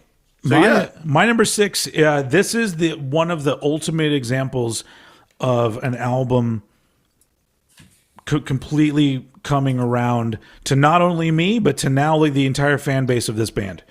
It can happen, folks. My number 6 is Dear You from Jawbreaker. Cool. Which is the final Jawbreaker album. And it was like their, major label debut, produced by Rob Cavallo, who did like Green Day stuff and everything. But at the time, I became a Jawbreaker fan from their album before this, which is called 24 Hour Revenge Therapy. And I love that album so much. This album came out, and not just me, but a large number of people all went, what the fuck is this? Like, I did not... First time, I was so disappointed the first time I heard this album. And just because, like, it's slower, it's more, like, the songs are a little more simple. Still got these amazing lyrics, because Blake Schwarzenbach is just, like, an amazing lyric writer. But it's less punky. And a little more straightforward rock, or straightforward, like, maybe even some pop punk in there. But I was disappointed at first. Very quickly, though, the album started calling back to me specific songs from it. And within a few years, this was one of my favorite albums ever. But I still ran into so many people that were just like, Jawbreaker were amazing, man, until they fucked it up with Dear You. Now, flash forward to now, it has come full circle, and you are hard-pressed to find a person that doesn't like Dear You who likes Jawbreaker. Which is interesting for this album and for this band. Because they've got 4 albums total, and they do have a progression to their sound, but the first 3 are still very rooted in like a punk rock kind of thing. But there's a little bit on this too, but it is very 90s. There's the production's very like big 90s sounding, and the drums are big, the guitars are big. And I grew to very much love this album, and then everybody else did too. I mean, I don't know if there's anybody out there right now that knows this album that still doesn't like it. I'd be interested to hear from you, but it does seem like the consensus overall has completely flipped the other way around for this album, as it should, because it's really good. And I could chalk it up to me being a teenager and not really knowing how to handle bands throwing me something different, because I was a little bit disappointed with Load by Metallica at first as well. And that's another one that very quickly turned around for me and became one I really loved. People still hate on that one though. Like less people do, but people still do.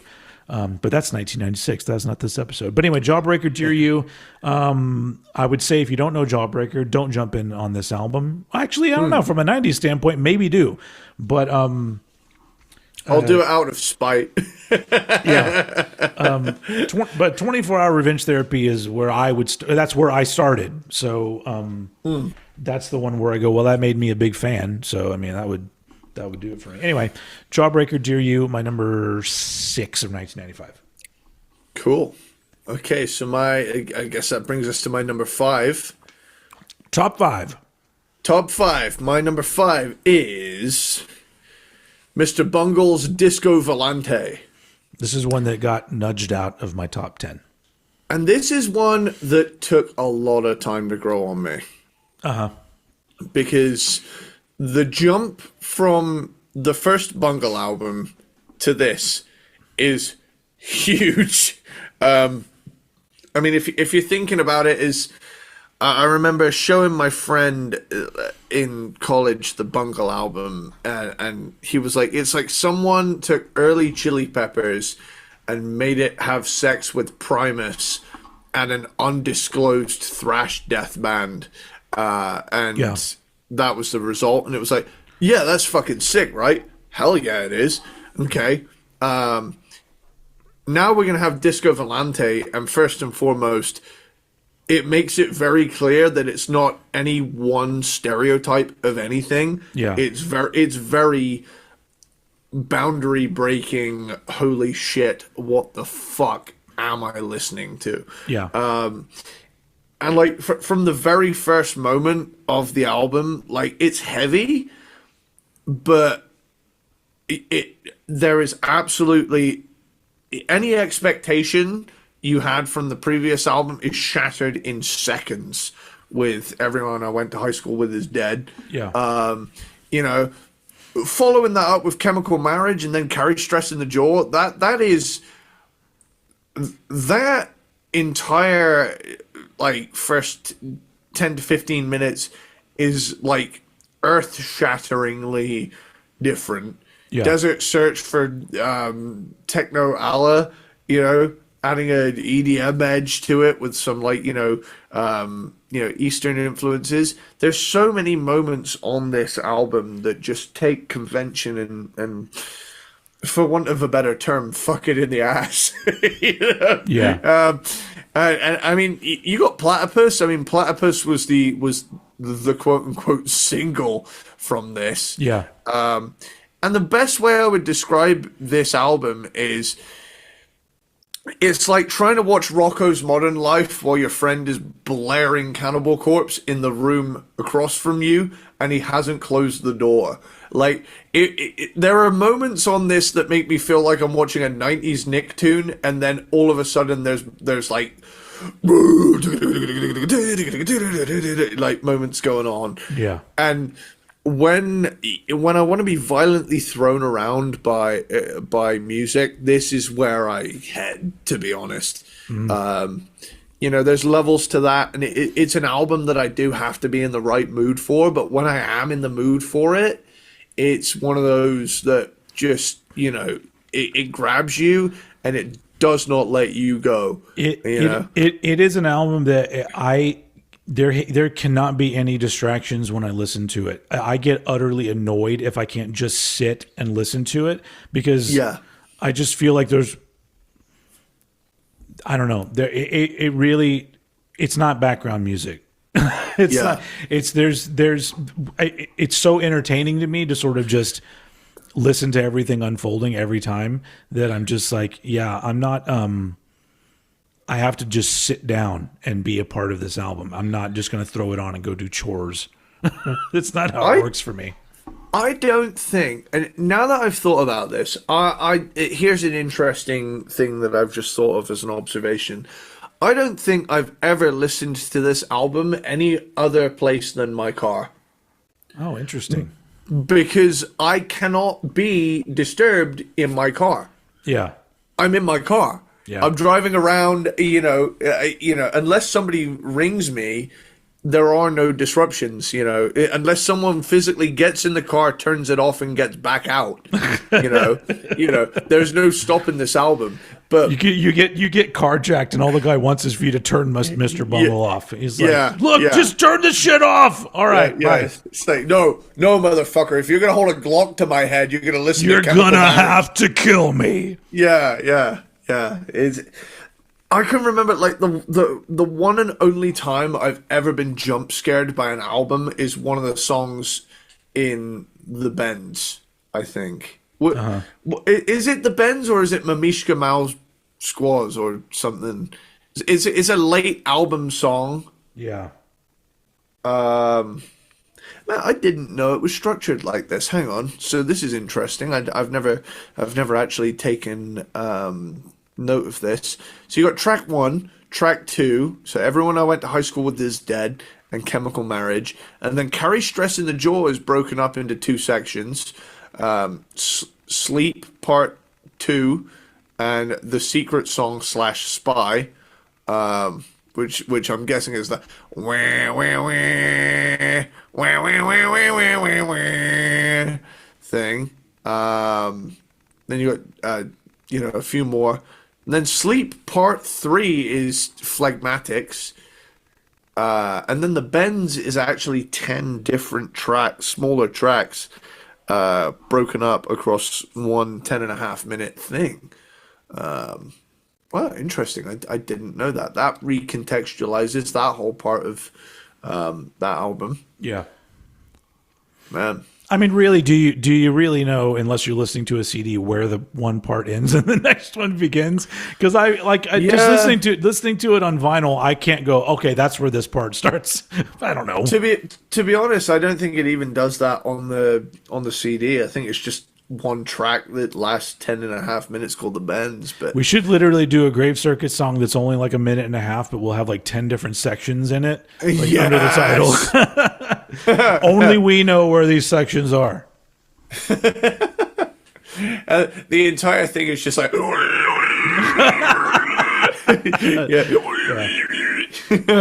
yeah. Okay, well, with that, that is my number 5. Disco Volante. Okay, well now we're in number 5. We are not fucking around. These are like 5 fucking fabulous, fantastic fucking albums from the 1995 era of the music of the world. My number 5 is Red Medicine from Fugazi. One of my favorite Fugazi albums. Absolutely perfect Fugazi album. Probably I'd probably say this is my second favorite Fugazi album after In on the Kill Taker. This is a good one to be introduced to Fugazi, I would say. If you're not a Fugazi person and don't know them very well, check out Red Medicine first. I don't think it's a bad place to start. Yeah. I don't know. This is amazing. I'm a huge Fugazi fan. Fugazi is a very influential band to me musically.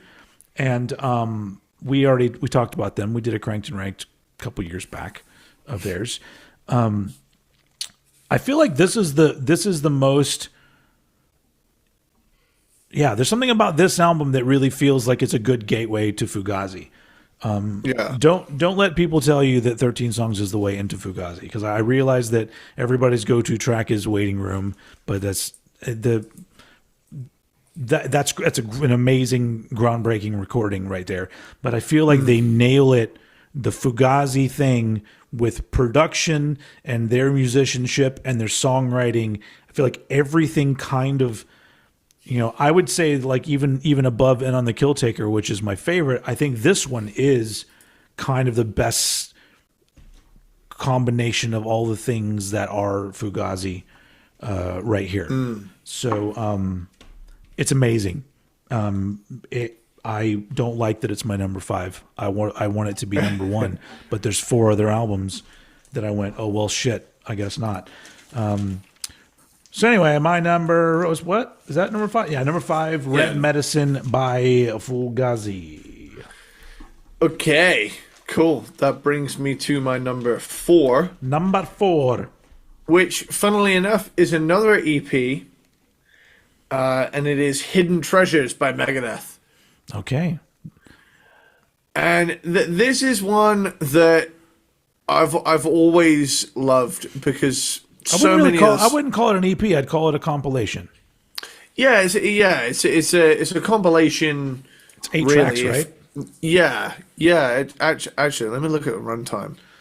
Okay, so it clocks in at less than half an hour, but at the same time, it's about the same length as Rain and Blood. So we'll call it a compilation for this sake. Yeah, this is one that compiles. I will say one thing for Megadeth that Metallica didn't do is that they were not afraid to do like a one-off track for a soundtrack. Metallica did one. Yeah, but that wasn't until after this. So at this point, Megadeth had been supplying several songs to movie soundtracks, and I think that's a cool thing that does set the Megadeth story apart from the Metallica story. Yeah, and not only were they originals that weren't on an album, but they were, like, to me, some of the strongest Megadeth songs ended up on soundtracks of the 90s era, is basically. Yeah, I'm in full agreement. I mean, the first one is a cover of No More Mr. Nice Guy by Alice Cooper, which I think I can take or leave that one, but yeah. Yeah, I'm in agreement because, you know, I like the song, but, you know, if we're talking actual Megadeth songs, I mean, immediately after you get Breakpoint from the Super Mario Bros. Which is amazing. Soundtrack, yeah, which is a great song, immediately followed by Go to Hell from Bill and Ted's Bogus Journey. One of my favorite Megadeth songs. I would say that song is in my top 10, if not top 5 Megadeth songs. Which is weird because there's not really a chorus. The structure's kind of weird. It's a lot of instrumental on it. But I think it's the odd structure of it that makes me love it so much. You want to know something funny? I can remember getting my fiance into Metallica and Megadeth, and I can remember showing her this song and not telling her the context. And when he gets to "Now I lay me down to sleep," blah blah blah, my soul ticking. I didn't give her any context. She just looked at me. She turned her head and said, "Oh no, he didn't."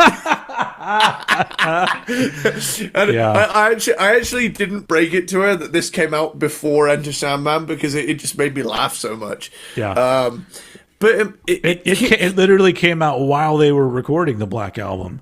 Yeah, so. I wonder if there was a man on the inside. I don't know, but I always find that funny that the two bands. Yeah, I doubt it too. I don't think that there was any conspiratorial things going on. I don't think that at all. But I do think it's funny that two bands that are so closely related landed on the same idea in the same year. Yeah. But going back to that, here's my. That's also, honestly, the things like that are very odd in my brain because you grow up and you're like, you hear that series of things that now I lay me down to sleep, I pray the Lord, whatever, and you just know, oh, this is a thing. I never said that when I went to bed, and I never knew anybody that did that. It's just like a thing that's in the air that, like, oh, you're supposed to know that this is a thing that people say. And I'm like, what people? People in the 1800s? Like, like when did they say that? Well, here's something that, you know, as a, I'm going to bounce off of this because I have something to say about this. So, you and I are both big Skid Row fans. We love those Skid Row, especially the early stuff.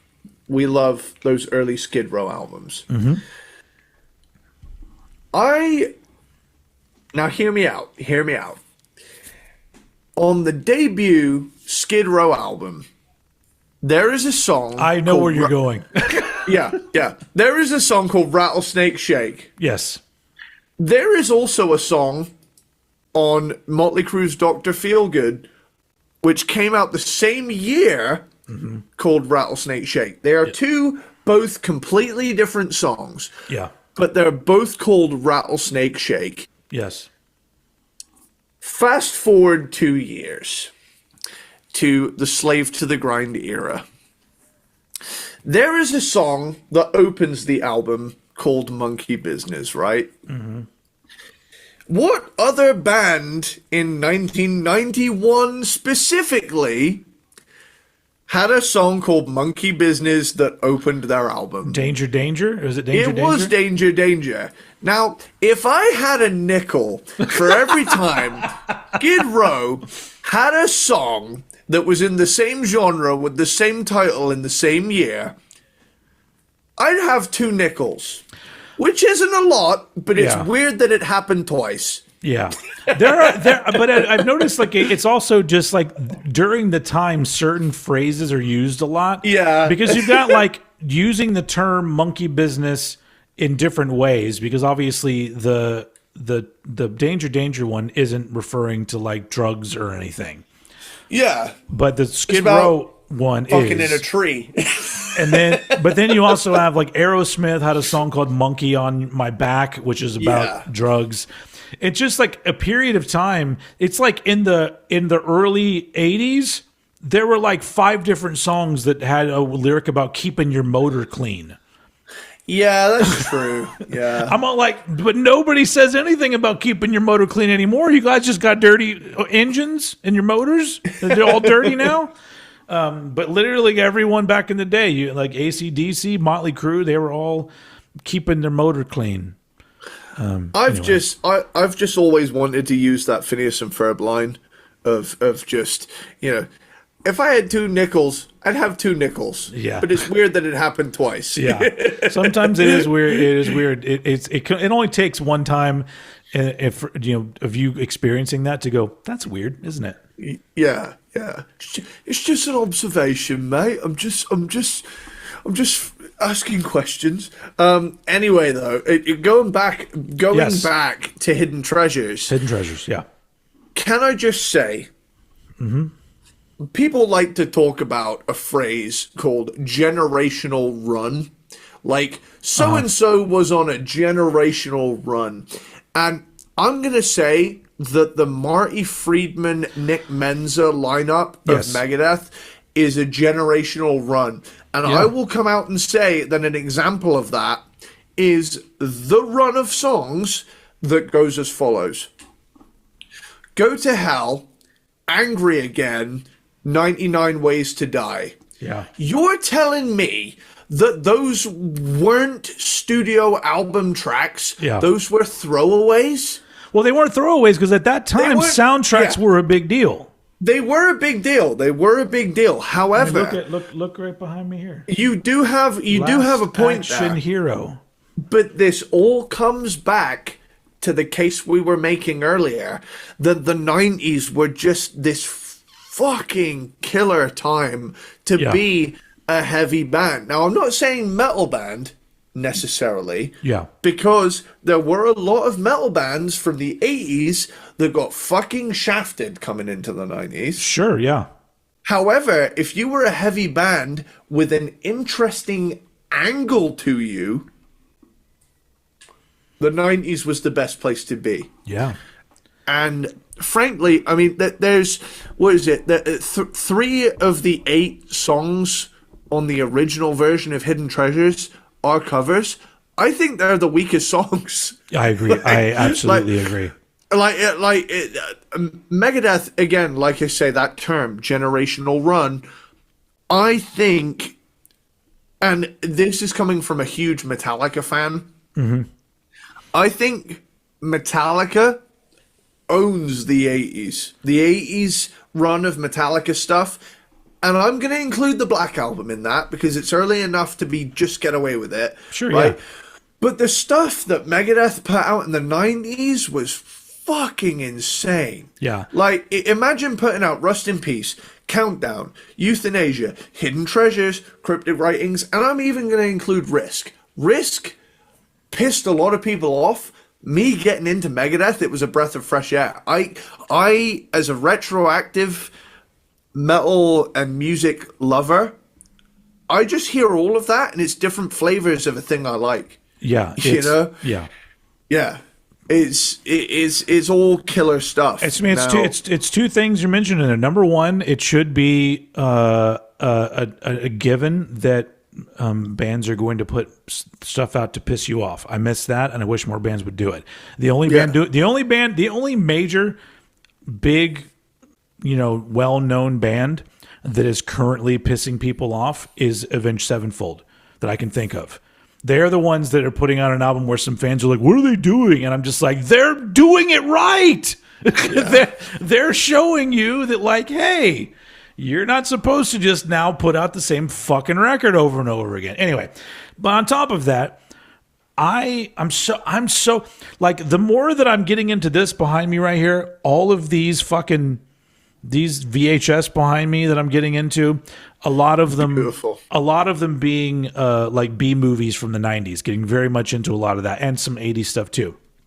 But it makes me more and more bored of modern movies. And I'm not just talking about blockbuster movies. I'm talking about across the fucking board. Movies in general are boring because like there's too much of an emphasis on either, hey, we're going to win some awards, or hey, we're going to make $1 billion. That's literally all you have, and you can see it in the fucking movie that's the angle they're going for, and it's so fucking boring. Whereas back in the day, they're putting out movies just for the love of it, from smaller, like not crappily made shit, all the way to like stuff that was from major studios and did have a budget. But guess what? A big chunk of that budget, guess what it went to? A fucking soundtrack.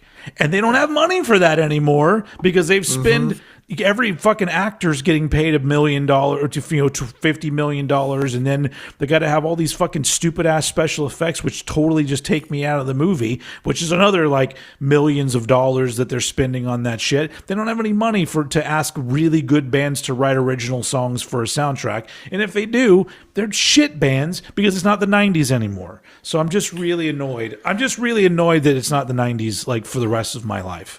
So that's why I do. That's why I do what I do. I will say, like, the closest thing I have to that feeling of experiencing that firsthand is the state I'm in right now with, like, in the gaming side of things. You know, I mean, as far as I'm concerned, gaming for now 20 years has solidified its ability to tell a story and have a cinematic experience, not only as a vehicle to just, this is a way to blow off steam after work. It's like, you know, stuff like The Last of Us or stuff like that, things that you actually emotionally get invested in. Yeah. Like, that's cool. That's really fucking cool. Yeah. But the thing is, I feel like I lived through this time as a kid, especially,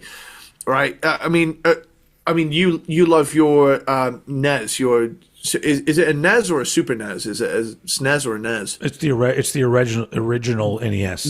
Nintendo NES Entertainment System. Yeah, the freedom you feel when you're a kid and you don't have any like agency really over your decisions when you're a child. I can remember getting GTA games in the PS2 era and just feeling this unbridled level of exploration of like, you know, yeah, I could go to my friends to the park, but we've climbed that tree 1,000,000 times. It's like, I want to wreak havoc in this state, then this one, and then this one, right? You know, when you're a kid, you just do these innocent, you know, little things. Anyway, like I say, just cycling back around, the amount of like additional bullshit that comes with just like buying a fucking game now, I've talked about this before. There's so many levels of like, you know, shitty microtransactions. Granted, I think I'm a little out of the loop, but I think that's improved in the last few years. But at the same time, you know, I play these old games and I'm reminded of a time where you waited in line for something. It was really satisfying to hold what was yours in your hand. You went home, you put the disc in, and it just worked. Yeah. You know, it was just this experience that was yours, and the feeling that lives rent free in my fucking head is getting a new GTA game. Maybe that's why they're taking so long with this new GTA. Maybe they're trying their best to make it that kind of experience where you just get it and you play it. They're doing a Toy Story 3 where they just where they wait long enough for you to grow up and then break your fucking heart. you know it's they wait a decade or so and then they just go, hot damn, dude, look at the amount of time that's passed. The thing that really stands out to me with this, I have a theory, by the way. I think this is an interesting theory. I think the global economy will experience a dip within GTA 6's release week. Probably. Yeah. And I think that is going to be through record sickness calls to work. I think that there is going to be, I think that there are going to be companies that experience a blackout of attendance on the day that on the day that that game releases for the sheer anticipation of it. Like, I mean, I know that I can remember, here's how crazy this is. The amount of time that has passed between the last GTA game. I've moved house, what is it? 1, 2, 3, 4, 5, 6, 6 or 7 times. Oh, jeez. Anyway, that worked out quite nicely. Yeah. But I'm gonna put it this way: I was 15 when GTA 5 came out. Yeah. I'm going to be 28 at least when I play this new one. And I just can't help but feel, I really, really hope that it kicks the industry in the ass and makes it try harder. Just on sheer account of the amount of just, and I know Rockstar has a lot more money than a lot of other studios to turn around and say, we have the ability to just sit back and make sure that every detail is perfect. Yeah. But I'm just tired. I'm tired of companies putting out broken things and then having to wait years for it to be fully fucking playable. Yeah. Yeah. Let them cook is what I'm saying. Well, and they have been cooking, so we'll see what they come up with. Anyway. Let's hope it's not burnt. Yeah. Yeah. I don't know where we were. Well, with Hidden Treasures. Yeah. So like I was saying, imagine having a song like Go to Hell followed by Angry Again, 99 Ways to Die. The Paranoid cover is my favorite cover of Paranoid. I love this cover mainly because of that little mistake at the end that Nick Menza makes where he keeps playing. Yeah. And you just hear Dave go, Nick. Yeah. Fuck me running. Yeah. I will go on record and say that I don't like any Megadeth cover song. Like, I don't think any of their cover songs are good. They're, comparatively speaking, to the rest of, like, Metallica was very good at like doing these covers and making it seem like their own. Megadeth cover songs always just felt like they do come off as a bit of a novelty. I will say they're not that great. Whenever Megadeth did a cover, I always thought this is fun, but I never felt motivated to revisit it. Unless it was in the context of an album's running order. Well, even like I Ain't Superstitious, I think it's okay. That one there is the most disposable one on Peace Cells, hands down. And then don't even get me started on Anarchy in the UK, which is just a god awful fucking cover of that song. Another cunt like tendency. Yeah. Anyway, are you done with Hidden Treasures? Yeah, pretty much. I'm pretty sure we've reached the 2-hour mark, so thanks for being here, everybody. We're on the top. Hell yeah. Is this top 4 still? Yeah. Any chance we get to gush about the 90s, we fucking take. Exactly. My number 4 is Tripod, the self-titled album from Alice in Chains. Ideal, because my number 3 is Tripod, so let's camp out the Tripod zone. And this is one of those new pressings of this, which actually sounds very nice. The funny thing is I had a bootleg of it, and it's almost identical to the bootleg. Wow. So I was like, well, who was making the bootleg then if they did it this good? Anyway, but I'm glad to have an official version of it because I love it. And this album was almost my number 1 on this list until I gave it a lot more thought because if Alice in Chains had never made any other records, they would be in my top 5 bands of all time. They're in my top 10 for sure. But as much as I do like all the stuff with William Duvall, it is a fucking huge space between how I feel about them. Because I think that the original Lane Staley run of Alice in Chains is some of the most perfect music of the 90s. And wrapping it up with this album, which is an album that a lot of people have now come around to this album as well. This is another one that people used to talk shit about. I'm running into this on TikTok because I'm trying to do TikTok things, and I did a couple of videos where I talked about albums that people hated that I happen to love, and the weirdness that people have lived their entire lives, and they all fucking comment and say, "You mean people hated Roots? Nobody hated Roots by Sepultura." I'm like, where the fuck have you been for 30 years? Yes, people hated that album.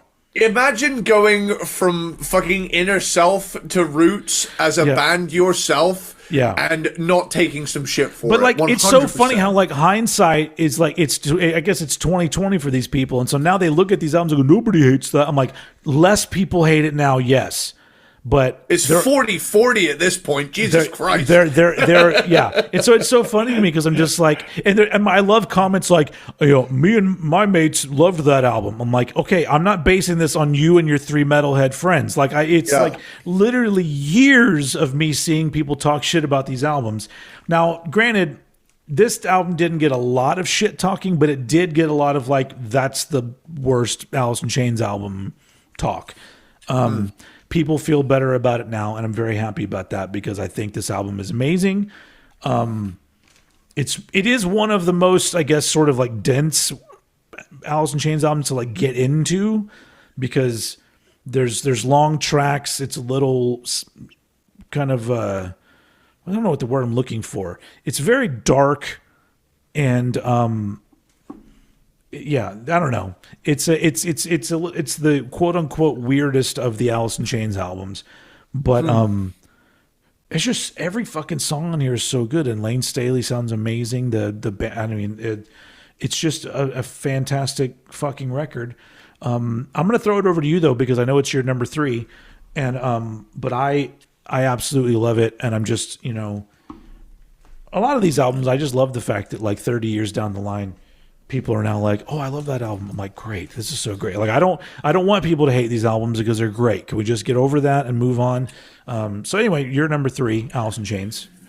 Tripod. I've always referred to the mid-90s for me as the era of the Grower album. Mm-hmm. And you have the initial early 90s boom of holy shit, look at the quantity and quality happening at the same time. Yeah. As the 90s progresses, the quantity continues, but the quality tends to peter off for a lot of things. Sure. However, Alice in Chains are one of those bands that managed to get weirder and still produce fantastic music. And I'm even going to come out and say this was the outlier for me for a long time. Getting into Alice in Chains, like, the stark difference between you and I is that you got into it chronologically because you were there. I got into this shit all at once, and for me, initially, you listen to, knowing the band's story and seeing the lineage of albums adds greater context. But picture this, I'm 14 in 2012, and 2012 I would say is the year that I went, the 90s were fucking sick, weren't they? Holy shit, you got Rage Against the Machine, Alice in Chains, Faith No More, Stone Temple Pilots. Look at all these bands that were kicking ass at the time. Mm-hmm. And that kick-started a love of this era for me.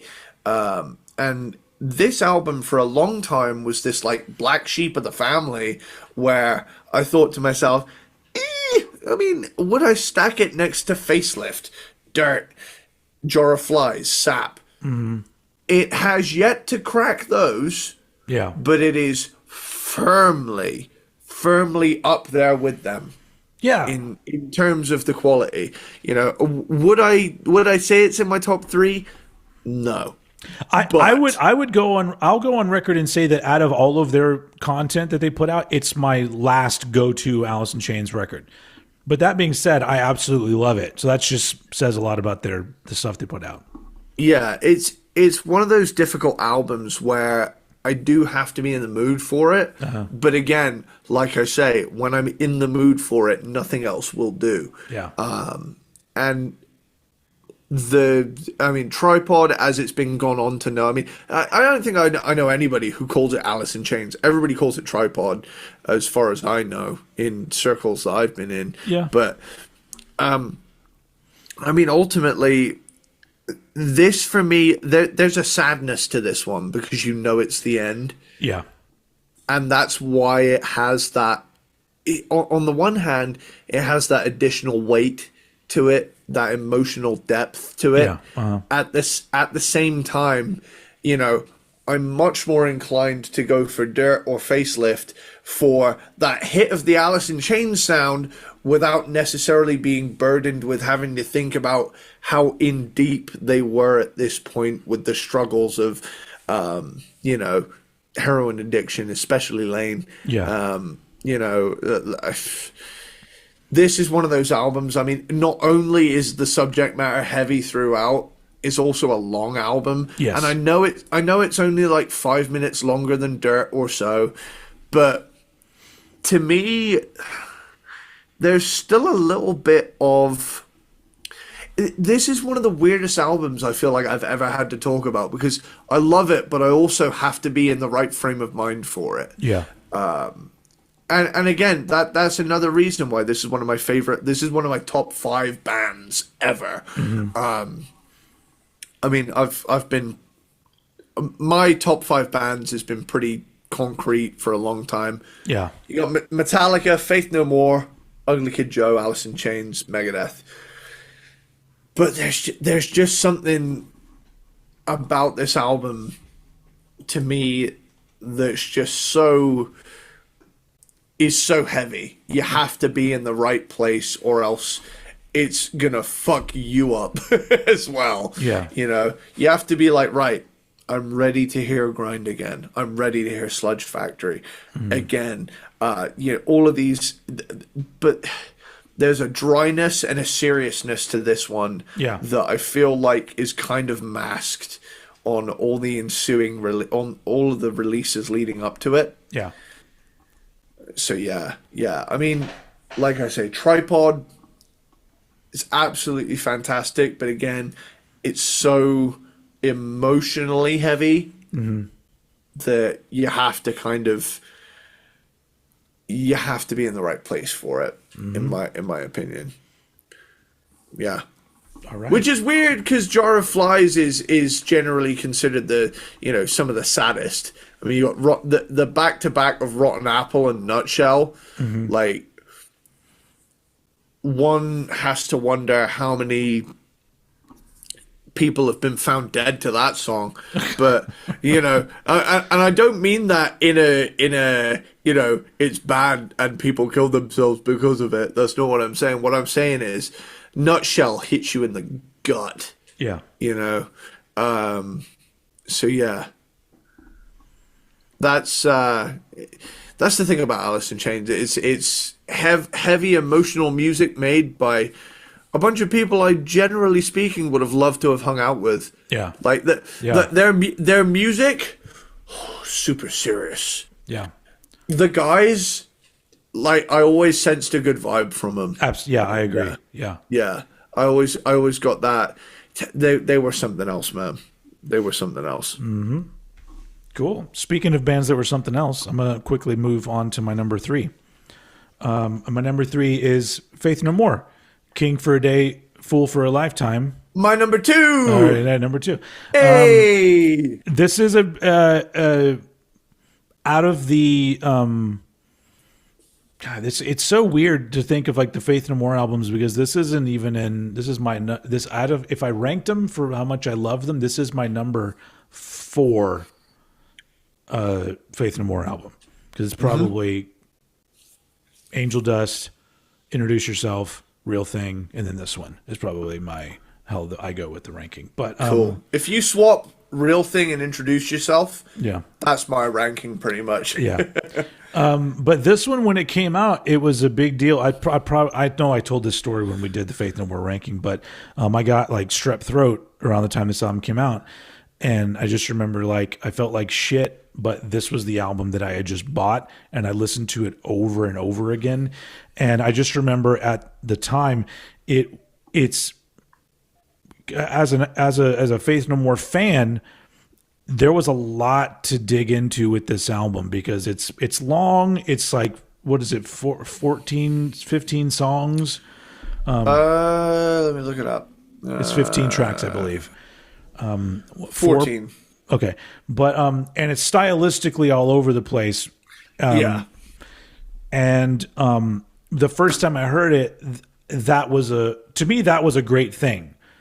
I liked hearing a song where I go, wow, I've never heard them do anything like this, and this is weird, and it's cool, and but they also had some like fucking rockers, like really just legit bangers on here. Yeah. But this was probably one of the first albums that I remember listening to that kind of,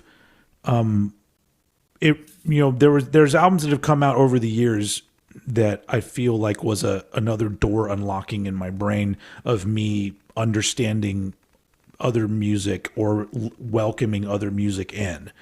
And Faith No More was a big band of doing that, but this one in particular, I feel like I always looked at it and went, there's something great about being a band like this that's just like, we're going to put together this grouping of songs that from a lot of other bands, people would look at it and be like, that's our album's a total mess. Nothing makes any sense.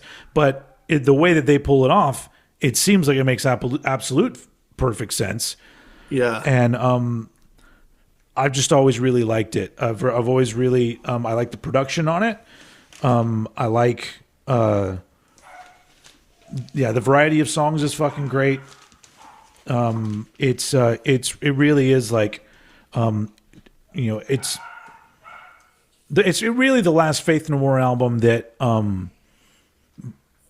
blew me away with not only kind of not exceeding my expectations, but is the right word, subverting my expectations. Yeah.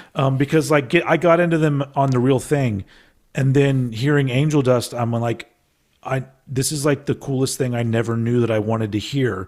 And then this one was the same thing where like I didn't know that I wanted them to do an album like this, but now I'm happy that they did. And it's just it's very rewarding to be a fan of a band when they do things like that, which is probably why I'm so vocal about bands putting out the same shit over and over again, because I got spoiled. And I start to expect that. If you're a band that I look to and I go, you're fucking great, then I expect you to put out an album where I go, what? Wait, what? That's what I want. That is what I want. I want to do that particular thing right there with your next record.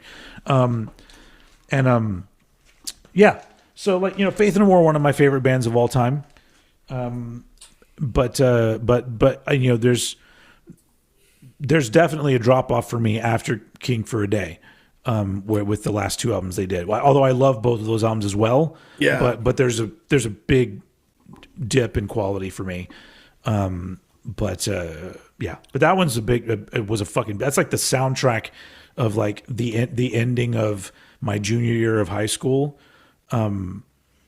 Because I remember because I had strep throat, I missed my final exams, and I just remember like I had to go in and take final exams in like the office, like after school or some shit. I don't know. I don't remember. But I was very sick. And then they prescribed me penicillin for me to find out that I'm allergic to penicillin. That all happened around that same time. Jesus, man. So that was fun. But King for a Day, Fool for a Lifetime by Faith No More was there for me. And so it's a very important album. Now it's your number 2. Cool. My number 2 is King for a Day, Fool for a Lifetime by Faith No More. The first thing that stands out to me with this album is that on the previous album, Angel Dust, it felt like a lot of songs stylistically coming together, a lot of styles, a lot of genres coming together in these genre-bending songs that just broke convention song by song completely. Mm-hmm. King for a Day feels like it does that across a track list as opposed to in every song. Yeah. So it's almost like you took the parts of Angel Dust and pulled them out and put them in a kind of a sequence. So instead of song by song having genres melding, you would have one genre and then another genre and then another genre, and it's like, I mean, within the space of 4 songs, 4 to 5. Fuck it. I'm gonna say the first 6 songs. You get like a punky rocker with Get Out, this like alternative metal thing with Ricochet, a jazz funk hit single with Evidence, the gentle art of making enemies metals things up a bit. You've got Star AD, which is like a jazz, like jazzy show tune kind of thing, almost show tune funk thing, and then you've got Cuckoo for Kaka, which is full blown fucking metal, followed by Caralho Voador, which is fucking bossa nova. Yeah, bookended by another metal one, and then a punky one, and then almost a borderline country song, and then King for a Day, which is a prog song ish.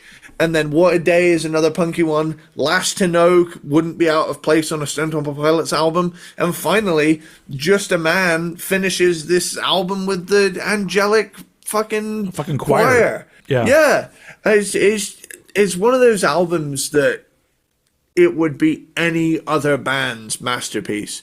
But because it's Faith No More, it like gets bumped down a few notches. Yeah. And, you know, it's not quote-unquote the classic lineup. However, this album stands on its own as just this holy fuck of an album. Yeah. That you know, obviously that they're sans Jim Martin at this point, but at the same time they got Trace Spruance from Bungle. So yeah, it's still ass-kicking nutso mode.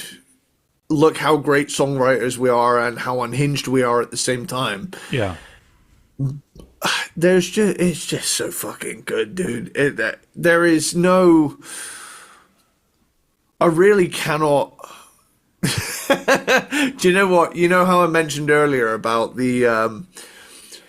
You know how I mentioned earlier about, like, when you see a band and they've got, like, a shitload of genres next to them? Yeah.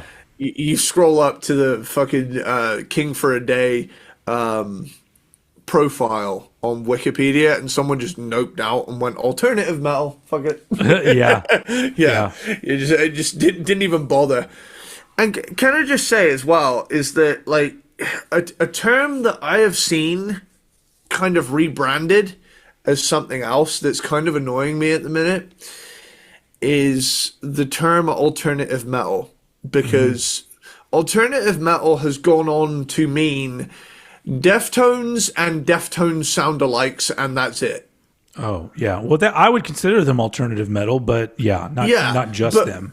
But the thing is, nowadays is like, you know, and I don't want to sound like a premature boomer yelling at a fucking cloud, right? But, you know, at the same time, I feel like the alternative metal paintbrush, by its very nature, should be a lot wider than just trying to sound like Deftones. Yeah. Because you look at the era that alternative metal originates from, and you've got bands like Living Colour, Faith No More, Rage Against the Machine, fucking, you know, some of the heavier grunge bands fit into that. Helmet. Not one of those fucking bands sounds remotely alike, but they're all unified by the fact that they're heavy and they don't give a fuck about the rules. Yeah. You know?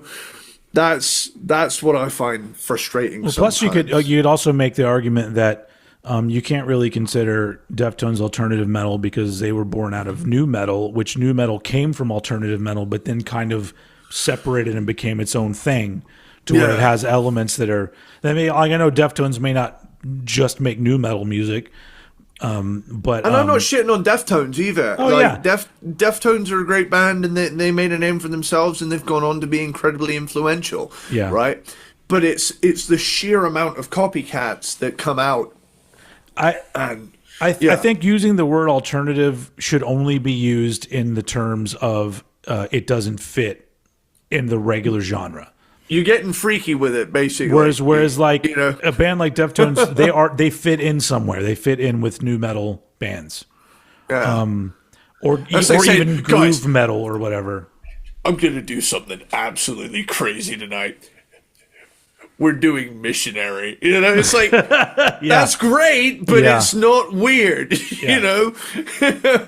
Yeah. So, I only ever use the term alternative just to mean it doesn't quite fit into any one thing. And if there is, that's why you put the term metal next to the word alternative, because you're like, well, it's got a lot of metal in it, but it doesn't, you can't call it metal because it doesn't fit in with all these other things that are called metal. It's just, you know. Yeah. Anyway. All right. Where do we still, are you done?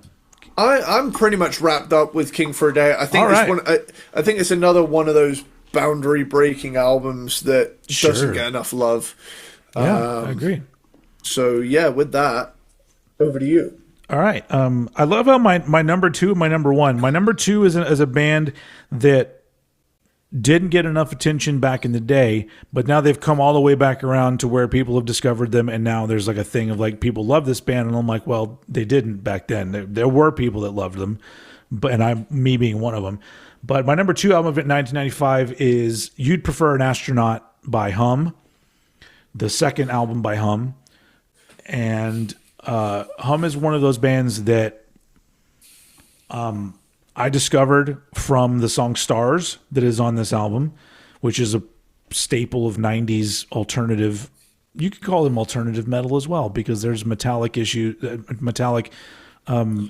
features in their music, but it's more alternative, heavy alternative. But Hum was was one of the bands from the 90s that I would discover, and I would immediately be drawn to because of the fact that they didn't quite fit in anywhere. They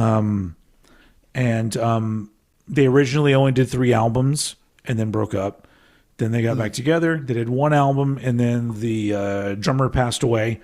And I think they're still going to be doing some shows and stuff. I don't know the ins and outs of all of that, but I don't know if there's new music from them. But they were really a band that, like, back then in the 90s, I didn't know a lot of people that were into Hum. I had some friends that were, but overall, this was not a band that people talked about a lot.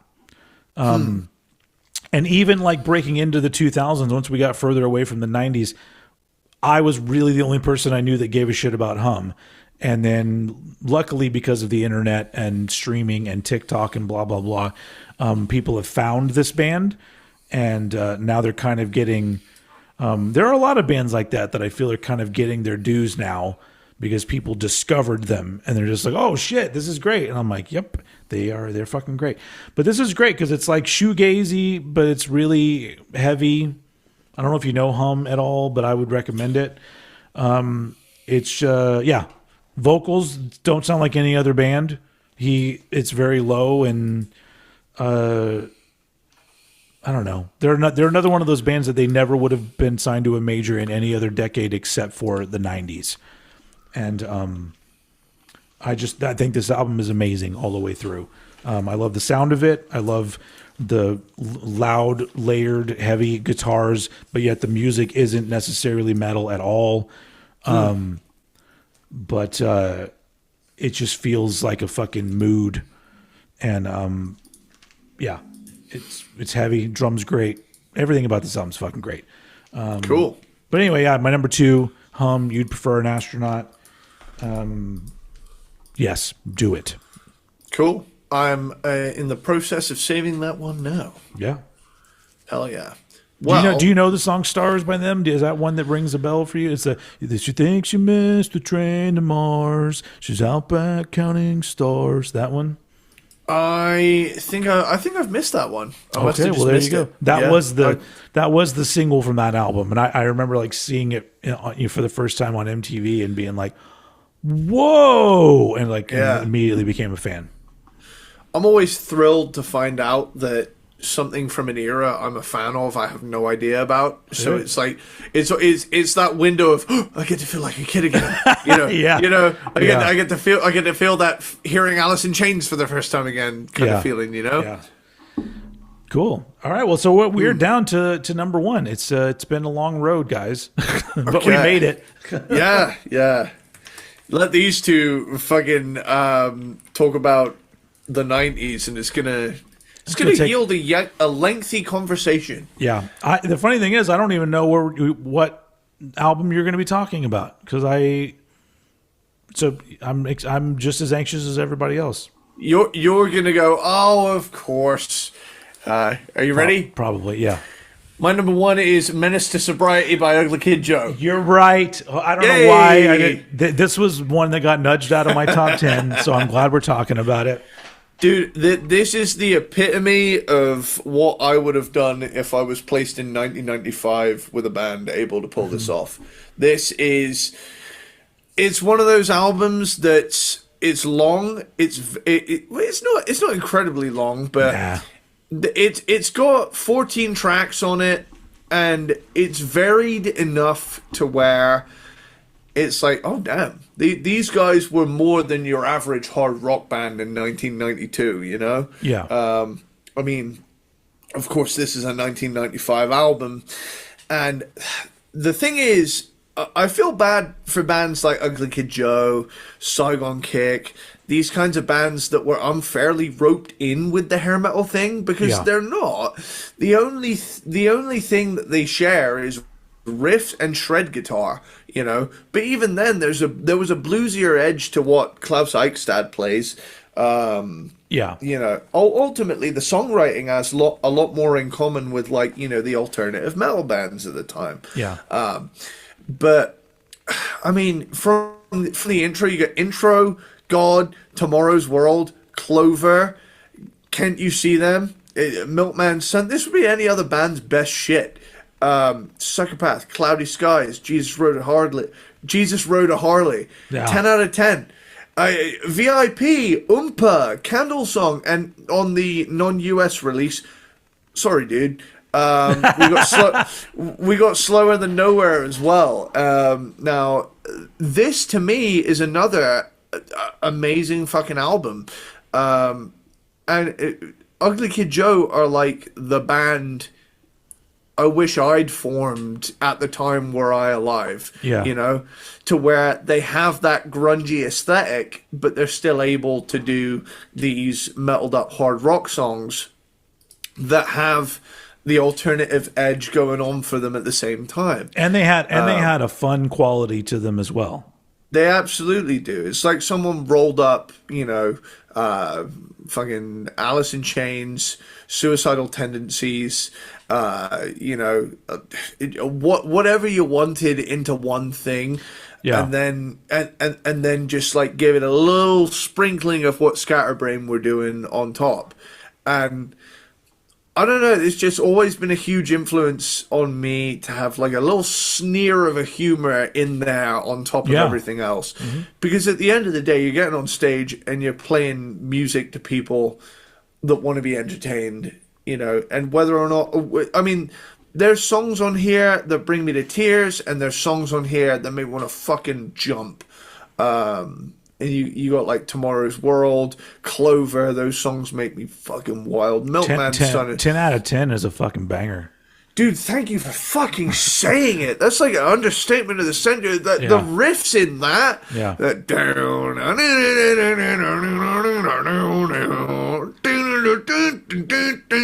Like, I've always thought that why didn't another band think of that? It's like pentatonic riffage. It's simple, but at the same time, this album just has a quality of, okay, we're past the early 90s, but we're still kicking ass songs-wise. Yeah. So, yeah. I mean, if you have any additional takes on that, I mean, I know you prefer Motel California, and to me, these two albums are on an even keel, to be honest. Yeah, honestly, I think they both have strengths that make them kind of even. If I wasn't having to rank them, I put them pretty close together. But I mean, really, the only thing about Menace to Sobriety I don't like is out of all of their original run of albums, it's the worst produced. In my opinion. But, the drum sound is the weakest of the 90s run. Yeah, but it's great songs. I mean, especially like they just reissued it on vinyl, and it sounds great. So I mean, dude, I'm so pissed that I didn't get a copy of that while it was going, because it's now going for a lot, I think. Yeah. Well, they'll probably do another run because they've been doing that recently with a lot of these 90s albums. But it didn't make it into my top 10, but I love those first. Well, I want to say 4, but like it's 3 albums and an EP. This is the first run of Ugly Kid Joe's pretty fucking great. Yeah. All right. I just realized I'm doing exactly what the kid on the cover is doing. Hey, yep. You are that kid. I've always said Ugly Kid Joe. I've always said that Ugly Kid Joe is a band that kind of reminds me of me in the 90s because Ugly Kid Joe feels like the band that would be excited about the new Guns N' Roses and the new Alice in Chains album at the same time. Like that's kind of who I was. That's why it spoke to me so hard at the age of 14, where like you know, everybody else I knew was like, yo, did you hear the new Bring Me the Horizon song? And I was like, yeah, that's cool. But like they're doing metalcore through their album, and like this band is doing umpteen different styles on the same album. Yeah. And kicking ass doing that as well. So I think, you know, I think we just need to see a return of these sarcastic bands that bring a multitude of styles to the table, because it feels like today you're either doing coworker music or taking yourself deadly fucking serious, and there is nothing in between. Ugly Kid Joe were the thing in between, where they could write a song like Cloudy Skies that makes you think, man, dude, man. And then on the flip side, they'd be like, oompa, doopa, doopity doo. I'm gonna fucking kill you, or something like that, you know? Yeah. I mean, I know those aren't the exact lyrics, but I'm using it paraphrasing. Yeah, paraphrasing, exactly. That's the Cliff Notes version. Yeah, exactly. Yeah. So with that, to be honest, Menace to Sobriety is my favorite album of 95, hands down. My favorite of 95, my number one is I hope this band comes around and gets their due, because I want more reissues of some of their stuff. This is not only my favorite album of 1995, this is probably in my top 10 of albums from the 90s period. And it is Span Away from Seaweed. Cool.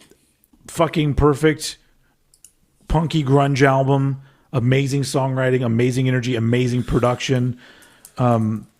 It's just very underrated. Like they were a band. This was their major label album. Before that, they were on Sub Pop, but they didn't get the success. Like they were one of those bands that did get swept up in all of the shit of like all these bands getting signed, and they had their shot. And I remember when this album came out, I just thought it was fucking amazing. And then all of a sudden, the band was kind of like, I just remember like nothing kind of happening with the band for several years, and then they were back on an indie label for their next album. But this is just perfect, and this is a really good.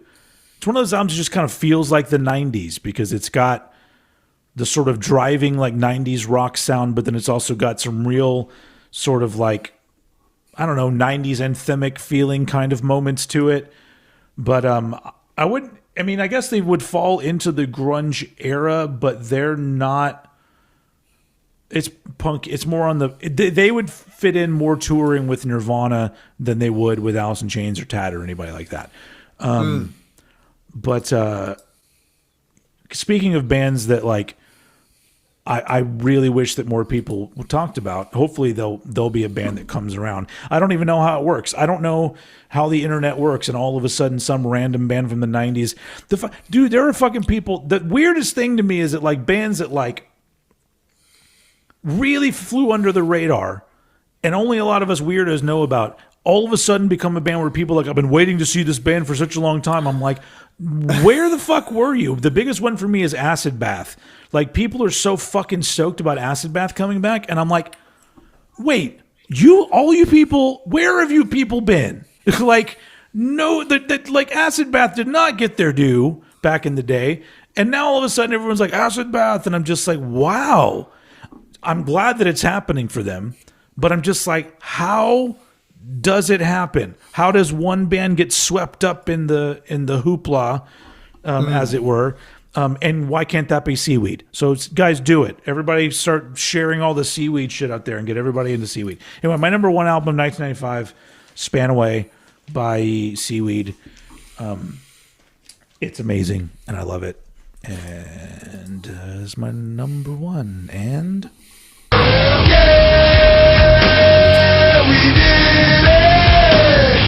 we did it, 1995 style. That's a hell yeah from me, dude. Anytime I stop and think about the mid-90s, I forget how fucking good they were. Yes, you know? yes. For music in particular, you know, you know, I know I wasn't there. You know, you can turn around and say, "Hey, there were some shitty things about the mid-90s." I mean, look around you. We're in 2020 comparatively speaking, there's shitty things all the time. Yeah. There's shitty things about everything, but like, and for some people out there, the '90s fucking sucked. I understand that, but for me, they were amazing. Here's the thing, right? As someone who is equal parts a lover of the 80s and the 90s, I find myself incredibly conflicted sometimes. Because I find myself thinking, like, if I was in a hair band that just got signed in 91, I'd be so pissed in the 90s. Yeah, I would be too. However, it's like, you know, you spend an entire fucking decade getting good at this thing that's you know, proven to be a good thing. You come in right at the fucking end of it, and the rug is pulled out from under you. Yep. Fine, I get why you're pissed. Yeah. However, like, you know, at the end of the day, if you're one of these weird bands that at no point in any other time in history would you be given this much leeway to just do you? Yeah. You know, no wonder Primus fucking thrived, dude. Yeah. In the early 90s. Like, if there's one period I could live, it's the Headbangers Ball era. You know?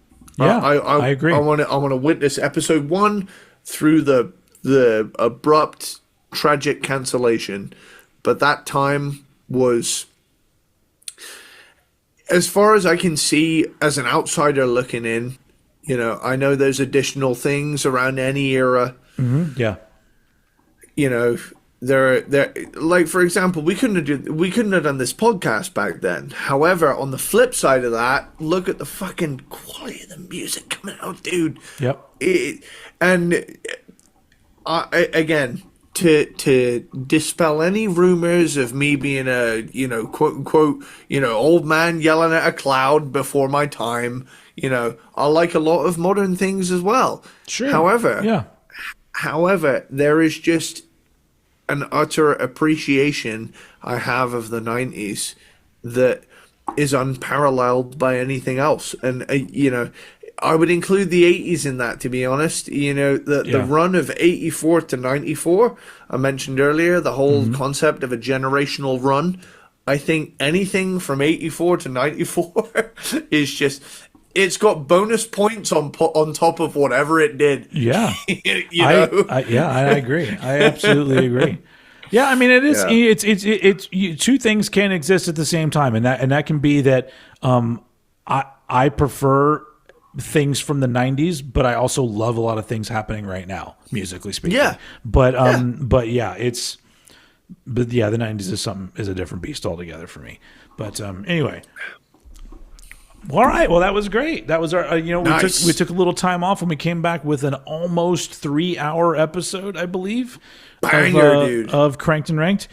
And as usual, thanks to the peanut butter platypuses, the aluminium squirrels, the Belvedere ball sitters, the Christmas dogs. That's a new one. The Christmas shits and those syrup penises. I was like, I haven't bumped into this thing once in this episode, but now all of a sudden that's just happening. Hey. Anyway, but thank you for being here. You're all beautiful, and we're going to be back. Oh, I don't even remember what the next episode is, but it's going to be a doozy. We're doing Wu-Tang Clan. Oh, I've heard that they ain't nothing to fuck with. So, yeah, absolutely. Yeah. You want to know something? You want to know something funny? You want to know something really funny? I am forever going to associate Wu-Tang Clan with this. So this is an incredibly specific Eddie Sparxx thing. All right. So sometimes you find yourself in a charity shop somewhere in Cornwall, and you find yourself staring down the barrel of a licensed PS2 game that is associated with Disney Pixar Studios. And you think to yourself, well, how the fuck did I miss that in my childhood? That sounds right up my street. Uh-huh. And you happen to buy Disney Pixar's Ratatouille for the PS2. So initially, the first time I sat down and listened to Wu-Tang Clan of my own accord was, I thought to myself, right, I don't know what I'm doing, but I'm going to do it. And I'm sitting there playing the tutorial for this game, but I decide to do cranked and ranked listening while I'm doing it. So I've got my two AirPods in, and I'm listening to Wu-Tang Clan while being given how to drive the rat around this fucking tutorial level. So now I am always going to associate 36 Chambers with running around collecting apple cores as Remy the rat from Ratatouille. That's Rapatouille. Yeah. Oh, hey. Well, the funniest thing about this experience is that I found out the rat can drift. so one of the most like unbridled joy-filled experiences I have had lately is me sitting down to play a PS2 game that's almost 20 years old that I never touched as a kid. Yeah. And I had this experience of, oh my God, I feel like a fucking kid again. Yeah. Because I'm placed into this childlike experience that I have no previous experience with. Yeah. And there's a button. There's a button that you can press on the controller. When you're walking around, generally speaking, you're on your hind legs and you're walking around as a little rat. Yeah. If you press the R1 button, you go on all fours and you move faster, but everything focuses and you're like, all of a sudden, this little rat just fucking running around. Uh-huh. And I actually just remember listening to 36 Chambers and pissing myself laughing, running around as this little rat. And it was one of those like unintentional moments where it was like, I'm going to try and do two things at once, and had an absolute fucking blast with nice. It. Yeah, it was so yeah, the first Wu-Tang Clan album for me will now be inseparable from Ratatouille. Disney Pixar's Ratatouille video game for the PS2. And there's something about making a rat drift around a corner. If you make a sharp turn while you're running, he skids. Yeah. Wu-Tang Clan ain't nothing to fuck with. They call that the Tokyo Drift. Yeah. Yeah. It's great. All right. Well, then that'll be next time. We will be doing the discography of Wu-Tang minus one album, because there is one album that you can't get. Yes. Unless you are if you go to a museum at this point or some shit. Is that the most insane shit we've encountered in a discography so far? It has to be, right? Yeah, probably. Yeah. But we'll do all the rest of them. And hopefully you will all be here. So thank you very much for joining us for Cranked and Ranked 1995. We'll see you next time. I don't know why I'm being all smooth about it, but I'm just going to, this is how I'm wrapping it up. But right now, as usual, I'm going to throw it over to Mr. Eddie Sparxx to take us out. Later, dude.